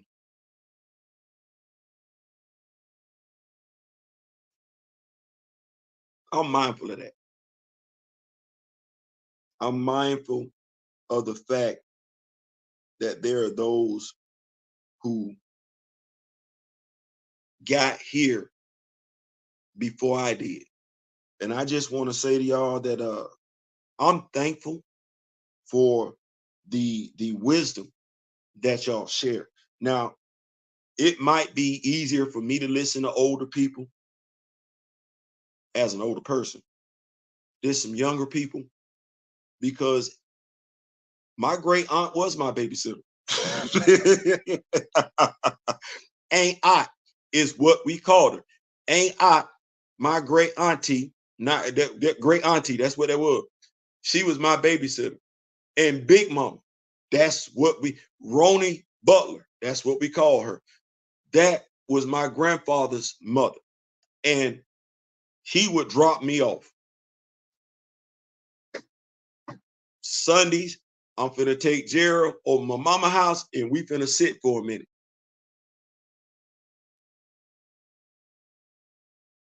Now you got to get past and I'm joking here, but it's true. You got to get past the cotton ball smell and everything like that. And the pumpkin pie that was always on the table. I always had the pumpkin pie right there on the table. Chocolate cake, because they bake in South. They find any reason to bake on Sunday in Southwest Georgia. No reason whatsoever. Somebody finna get up and make a cake, and you better not make that house shake. Why are they baking that cake? But It's a healthy respect for older people. I don't take y'all for granted, Grand Madam. I don't at all. I don't at all. I don't at all. Mr. Smith, that tragedy still, it does still echo to this day. Damn, Theo, that's what we were told to do in the 1960s. Nothing has changed. Nothing at all. Nothing at all. And I'm tired of hearing it. Some of us nest in our place in the hierarchy. We do. We do. Kamoyo King, my mother would break down in tears when she spoke about what happened and the trauma it inflicted on her side of the family. I can only imagine, Mr. Smith. I could only imagine that, and that's all I can do. That's all I can do, because also in Africa, countries were fighting to remove the colonizers out of Africa at that time. T'Challa was right on time. Stan and Jack saw this. And it's stories like this that are beneficial. But it's stories like this that are trivialized and that are taken for granted. Like I said, I expect other people to do it. But even we as a people have done. I'm telling you what's more disappointing. I had a coworker one time tell me that she went to go see Black Panther, a couple of them, went to go see Black Panther and didn't get anything from it.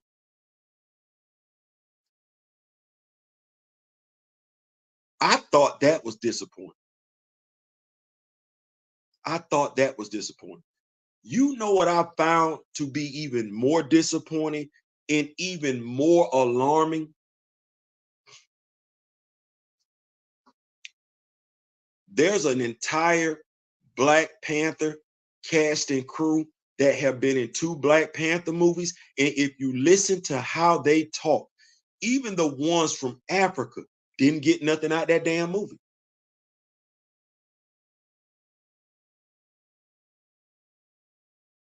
You ain't heard not one, seen not one actor or Africa actor or actress yet tell you, coach you, and tell you to embrace your African side, your African ethnicity, teach you.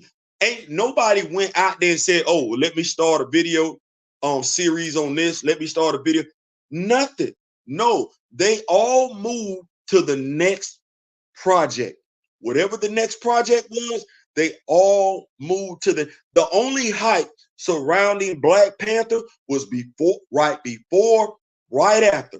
After that, they moved on to the next project. There was no talking about T'Challa.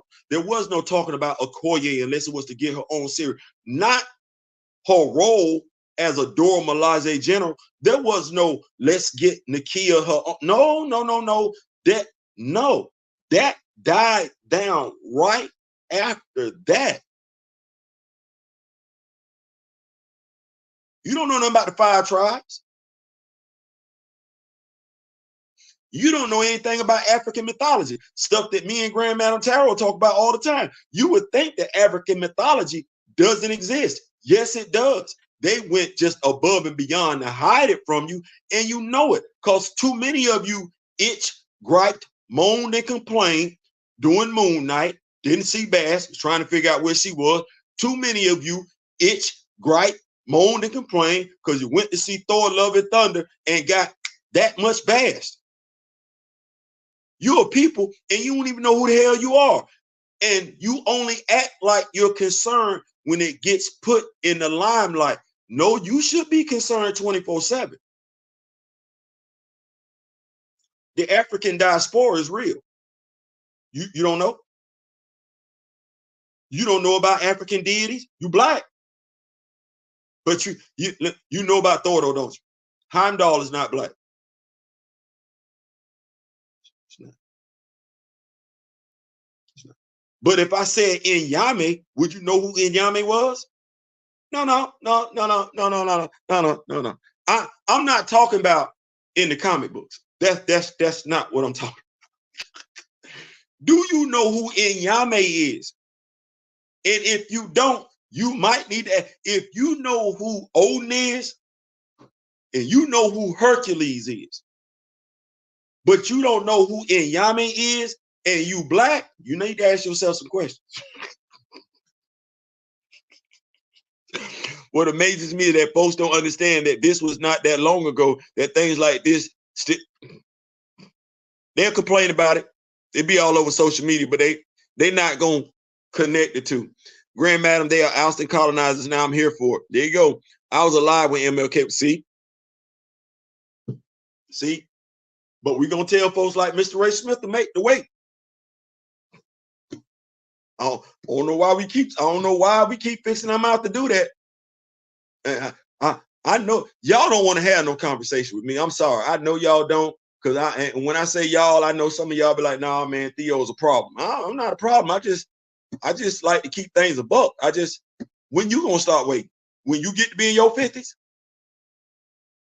That's gonna be you might want to have tried to turn that on switch on like 20 years earlier, 30 years earlier, because once you get in your 50s, that clock look different. The real story, Dr. King, and not the version people use to manipulate us. That part. Some black folks didn't support Dr. King or Malcolm, so I'm not surprised with the way some blacks see T'Challa. You know what? When you write, Grand Madam, I can't say nothing but you're right.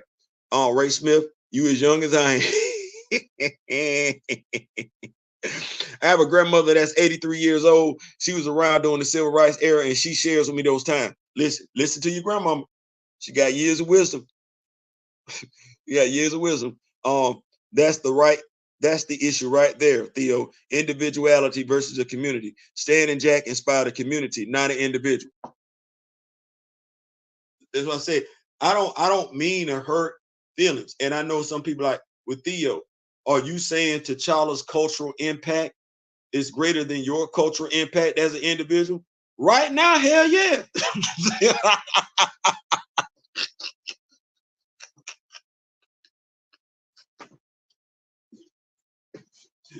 I said right now, hell yeah. We don't know what it's gonna look like in the next 4 to 5 years. I might do something monumental, but as it stands right now,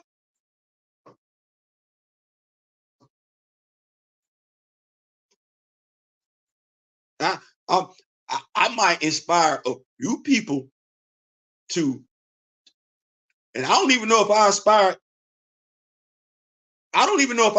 inspire greatness. I started to say I might inspire a few people to greatness. No, I don't know that. I don't know that, and I'm not gonna say that because I'm not gonna misspeak on myself. What I will say is this, though. I know T'Challa inspires people to greatness. I know Dr. Martin Luther King. Well, I'm gonna say T'Challa. I know T'Challa inspires some people to greatness. I know Dr. Martin Luther King inspires some people to greatness. Malcolm X inspires some people. Chadwick Boseman inspires some people to greatness. They deserve to be talked about. They deserve to be kept front and center. Folks act like you can't do all of them at the same damn time. Damnedest thing. Unless I'm doing a video in this office, y'all look over my shoulder and y'all see Chadwick Boseman. Damnedest thing, I don't see that from nobody else. The anti-recasters, no imagery, no representation, nothing. Just a bunch of words. No action to back them up. Damnedest thing. They say a picture is worth 1,000 words. Well, if when I do a video, you see a picture of Chadwick Boseman, knowing that my wife drew that, my wife's deceased brother drew that picture, what am I telling you?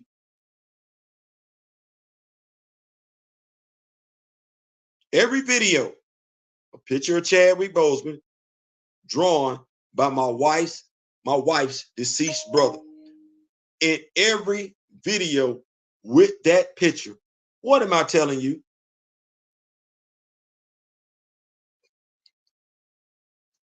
Grand Madam, yes, I am, Queen. My wife's great aunt went to, yep, got that one. Got that one. Let me see. I like this, Grand Madam. I recognize Shooty in my teens, Okoye as an adult, And now Queen Mother, and I love that. I love that. Good afternoon, everyone. Theo has got to be, I listen, we got to pay the bills. We got to pay the bills. And yes, we are in the process of opening up a store so we can have stuff for the Rock With Me Nation. So y'all stay up for that. We are in the process of getting a store here. Afro is in the building. I'm keeping up with these notes. My grandfolks on my mother's side, good God Almighty, in their 90s. I bet they still play spades too, though.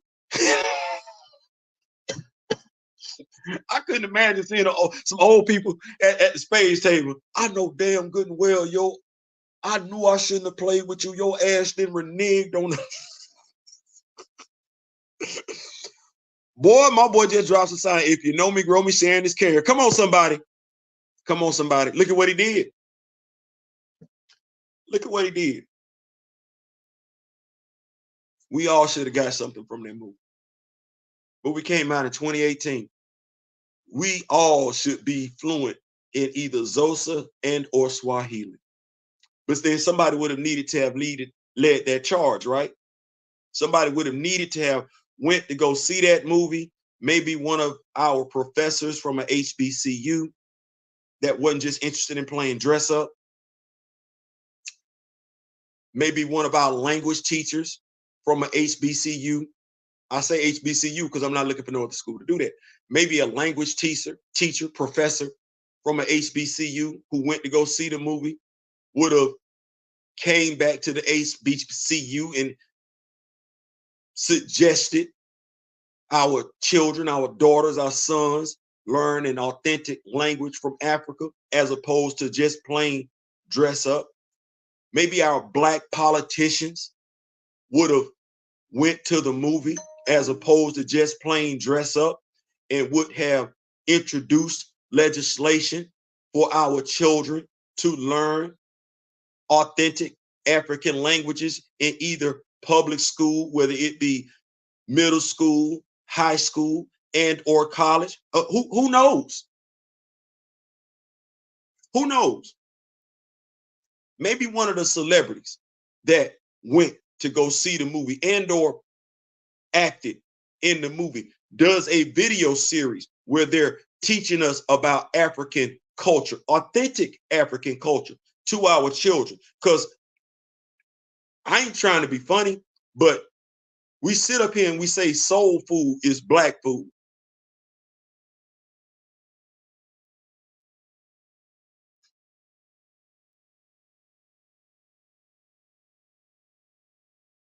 I get it. I get why we say that. I get why we say that. I do. I understand it. But we literally, as Black folks, made delicacies out of food from other countries. I would love for us, Black folk, because we got Olive Garden, right? That's not my restaurant. That's not my restaurant. That's not it. It's not it. It's a chain too, right? It's a chain. Yeah, yeah. I would love for us to have a chain of fried chicken. That's not it. I love fried chicken. Ask my wife. I do. I love fried chicken. Absolutely love it. I don't even eat baked chicken. What for?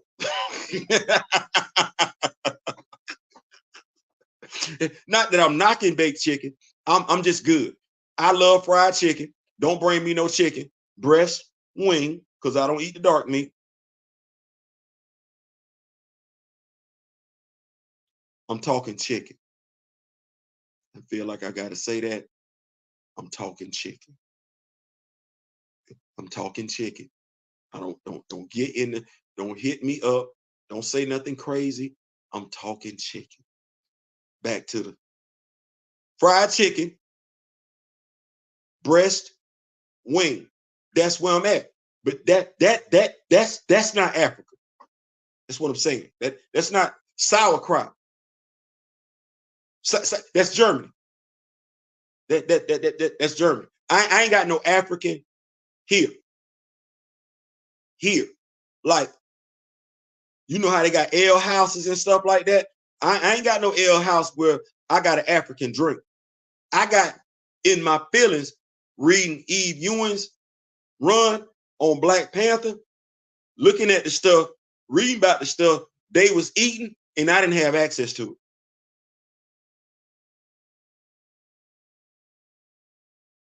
But now, if I want me an Italian icy, that's just as easy as going to Publix. I ain't tripping. I can go to Publix and get me a Jamaican pot pie as well, meat pie. I'm not tripping. I get it. But I ain't got no chain of restaurants like that. The African delicacies where everybody and their mama want to go eat with some. No, I ain't got that.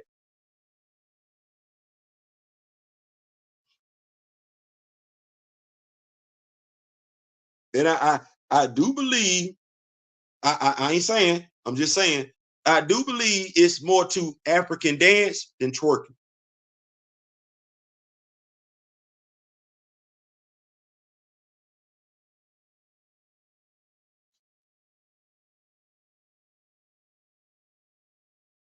I believe it's more to African dance than twerking. I ain't saying, I'm just saying. Also, how many people that went to go see Black Panther really understand how Black royalty worked?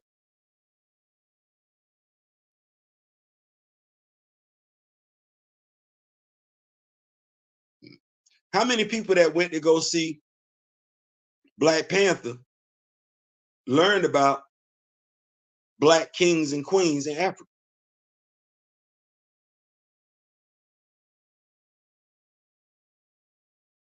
Anybody brush up on their African history after they went to go see Black Panther?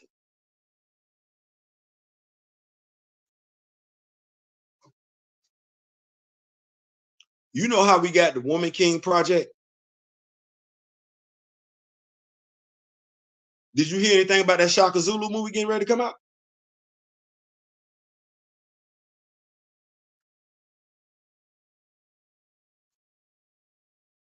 Did y'all hear anything about that Shaka Zulu movie that's getting ready to come out? The Shaka Zulu remake. Did y'all hear anything about that?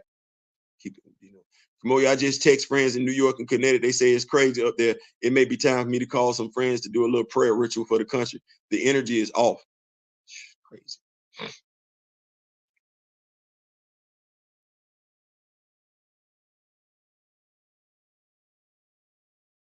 Grand Madam, it was 80 outside yesterday and 50 this morning with high winds. I couldn't even commute by bike because of the wind. I took the truck instead. This weather is nuts. Theo BLO, I remember them playing spades, being with, yep.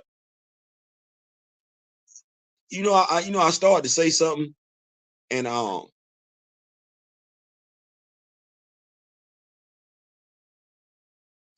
man, read an article where Nate Moore said he was a lifelong comics fan and had been reading Black Panther since he was a kid.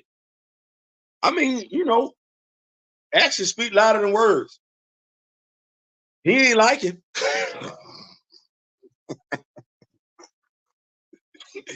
He said he read about him as a kid. He ain't like him.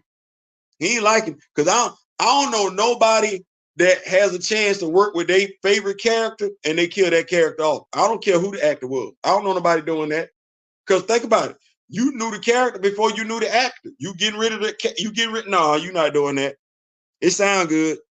But then again, that's the same dude told us we need to fall in love with Connor. We need to fall in love with T'Challa. We see how long that lasts.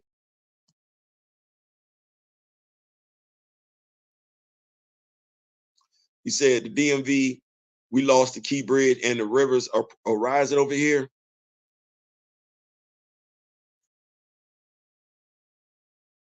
You know what, Grand Madam, I want to say something, but I don't want to scare nobody, and I don't want people to think I'm that type of person. So I don't. Theo, where's our queen?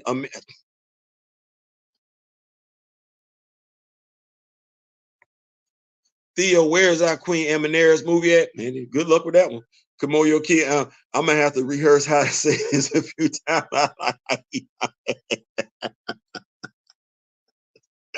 Yeah, and that's the thing, man. We could be the edge. We can't move the needle because folks want to be stuck on stupid. I don't want to do that. I want my people to move forward. Like I want us to have the black characters. Not one, all of them. Not one, all of them. I want us to have the black characters. Hell, I want us to be able to talk about the black characters, get in our own little huddle groups and everything, talk about stuff. Do like we did when we was kids, when we would race home after school, go watch whatever, come to school the next day. Hey man, we got to hurry up and get up out of class or get to class early so we can talk about what we just watched the day before. We can't even do that. I want to move the needle so we can get more black action figures. Black action figure, because damn all that. G.I. Joe can't, G.I. Joe not doing nothing for me. I like G.I. Joe. I do. I like Hasbro. But damn, as Mr. Ray Smith will tell you, we got to go above and beyond to get action figures. We got to crack off a head sculpt. You got to go get the action figure that's covered from head to toe. Other than that, you got to paint the flesh brown and everything like that. We can't move the needle forward because we keep getting stuck on stupid. And the folks that we keep listening to, they already got that stuff. I don't know why in the hell any black person is going off of what anybody else say. When you look at the landscape, you ain't got the stuff they got.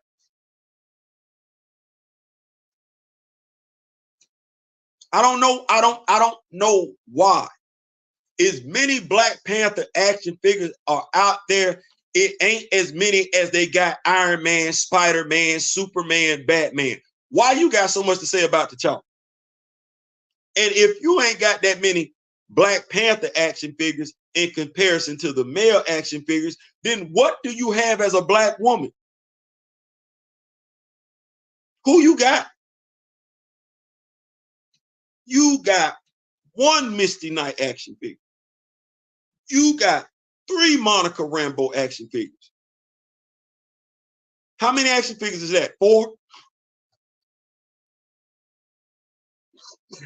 As a black woman, you don't get no respect. Watch this. Till we get to the damn Dora Milaje. You buy one action figure, it comes with 2 additional head sculpts. 3 action figures right there. That's the most love you get, but they all bald-headed.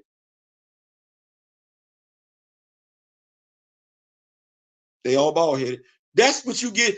As a black woman, you shouldn't be saying nothing against Recast T'Challa.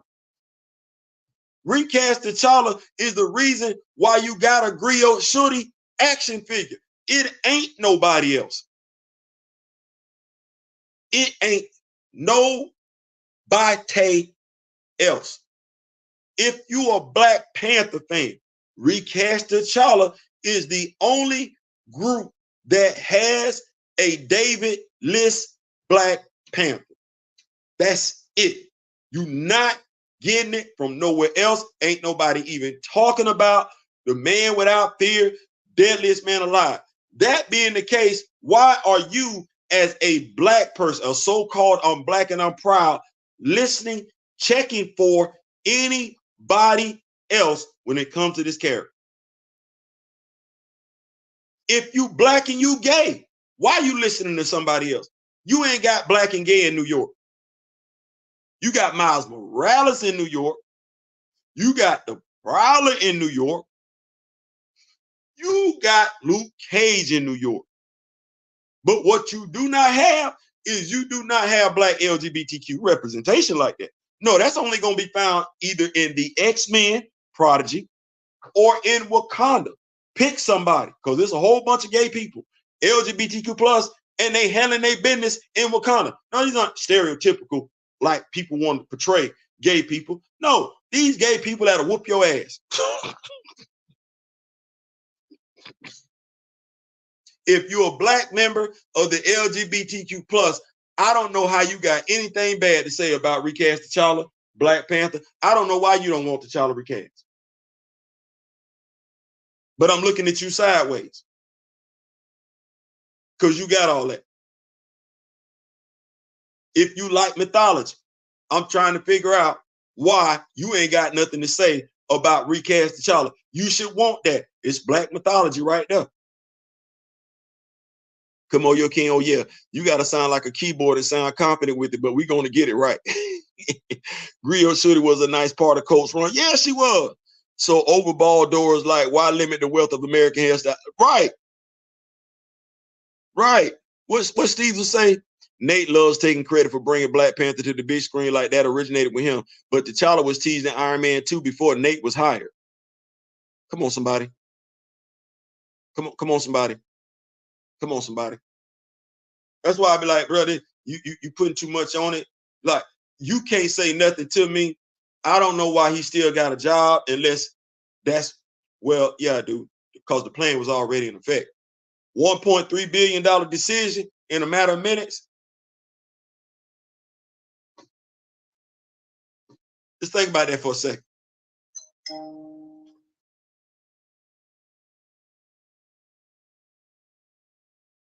$1.3, a matter of minutes. And how much money did they lose on the sequel?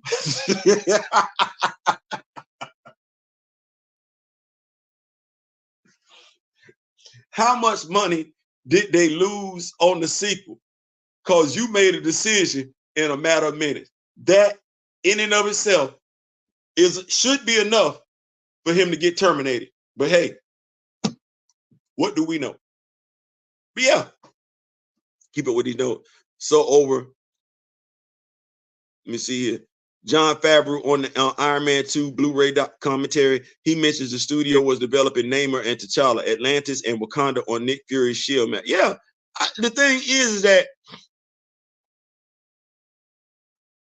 folks think we just got here.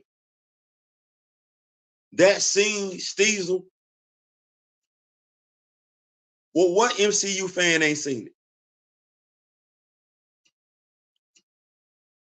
Understanding that the MCU is inspired by the comic books, contrary to what folks want to say. What comic book fan ain't seen that? What is Nate thinking? Because to your point, he wasn't there. So why take credit for something that people can easily show you had nothing to do with?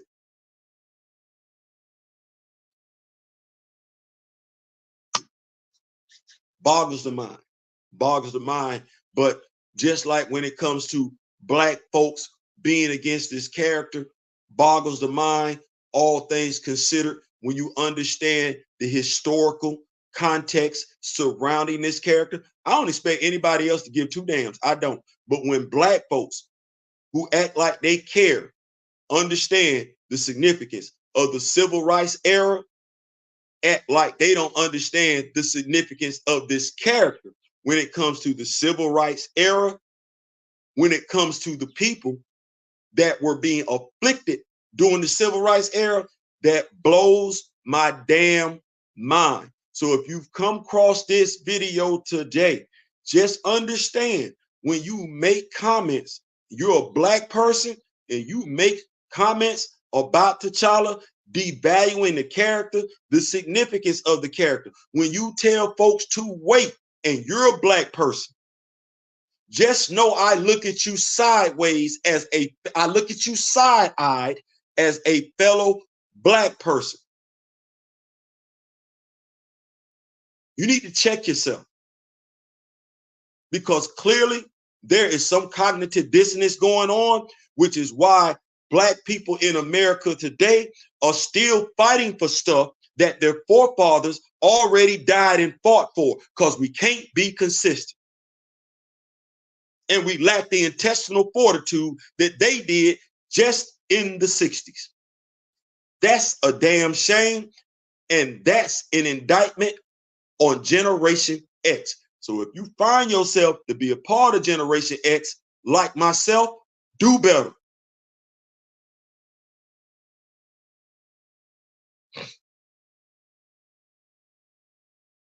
Captain America, the Winter Soldier, Iron Man 2 was 2010. Yep.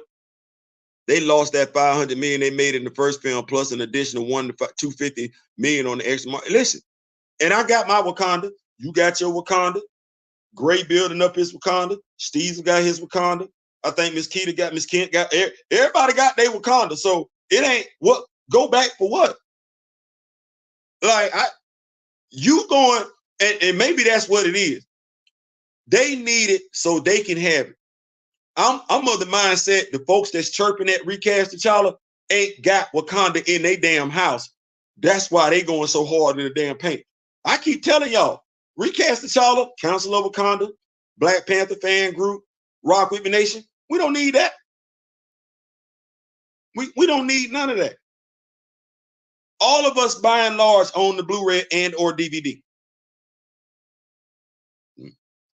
All of us, by and large, don't give two damns about the second Blu-ray or DVD, whether we got it or not. I'm just telling you. We probably just got it just to say we got it. But somebody would have had to give it to us because we don't want to spend no money on it.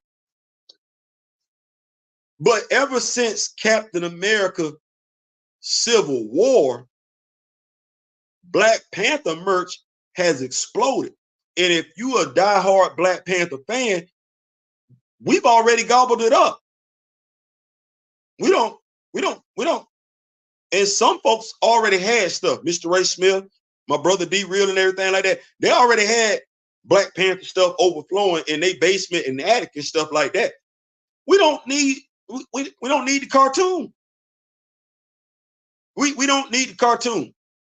Fire and Ice then already gave us Mosi. Todd McFarlane in Masters of the Universe gave us Bashinga. I didn't piece together Griot Shorty. Y'all done gave us 3 versions of Shorty, one as a teenager, 2 as the Black Panther. I don't need that. You didn't gave us the Doors. We got Nakia sitting over here. You didn't gave us, you didn't gave us T'Chaka. I'm finna customize Hunter. I don't know what I would need you for. You're not gonna tell the story right if I already got this stuff in the house with the comic books and the guide to Wakanda this and the map to Wakanda. I don't know. Lord, how much did they lose on the Marvel? How much would they lose on Captain America? Listen, don't know. Because Anthony Mackie out here alienating people. Bruh, you alienate folks after the movie, not before. And then you're a dude.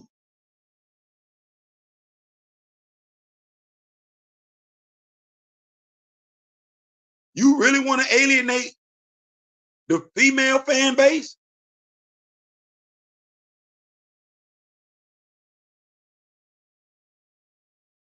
It's gonna be some misogynist that's gonna jump to your defense saying, oh, she shouldn't have bothered you. Queen just saying, hey, how you doing, my guy? That's it. Ain't nothing wrong with saying, hey, how you doing? Had that been a classmate you hadn't seen in 20 years, they could have stopped you and said, hey, you the spoke. Same difference. She wasn't stopping you for no photo op. She wasn't stopping you for no autograph. Hey, Anthony, that's it. Speaking. That's what we get taught in the South. Speak. Hey, how you doing? Folks in the South be sitting on the porch. You be driving down the street. They be like, hey, they ain't got to know you. That's all that was. You could, hey, what's going on now? Headed to work. Peace and love. All right, Juju, take care. Hey, what's up? That's all that took. You can't, okay.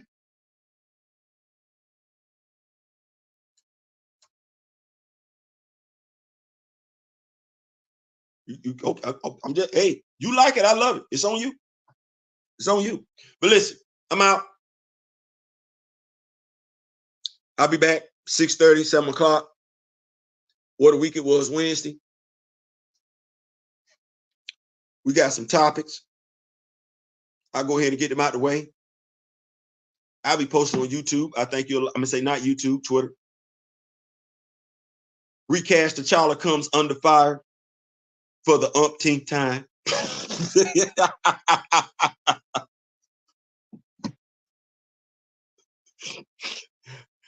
Recast T'Challa received a lot of rounds downrange ever since last Wednesday. We're gonna discuss it. Cast and crew, spokesperson. We're gonna talk about that. Concerns from within. Recast T'Challa. I think that's fair. Accusations turn into threats. Yes, from what I've heard, somebody from Recast T'Challa got threatened last night. What I will say is this: is that there is too much software available for the free for folks to find your IP address and use said IP address to track you to your physical location. So at the end of the day, we need to learn how to agree to disagree. Threatening people, their family is not the way. You wouldn't want somebody threatening you nor your family. We can agree to disagree. We can be passionate and everything like that, but that whole violent thing, let's not play that game. Let's not play that game. Accusations without visualization. We're gonna talk about that. Debates go unanswered. D-Real has issued debates out there. I've issued debates out there for whatever reason. They go unanswered. We're gonna talk about that. The question of colorization and honoring the source. We're gonna talk about that. And we already discussed why quotes hit home. So I'm gonna leave you with these quotes and I'm gonna get on up out of here. I may not get there with you, but I want you to know tonight that we as a people will get to the promised land. You have to cherish things in a different way when you know the clock is ticking. You are under pressure. Let's be mindful, those two quotes, who they came from, why they said them. The next time we, as Black people, want to tell another Black person to wait on something somebody else already has or has already received. Aside from that, take care of yourself. We are getting older. We are. I want to be able to talk to you like we do and not talk about you. Click, like, share, subscribe. I'll see y'all later on this evening. Peace.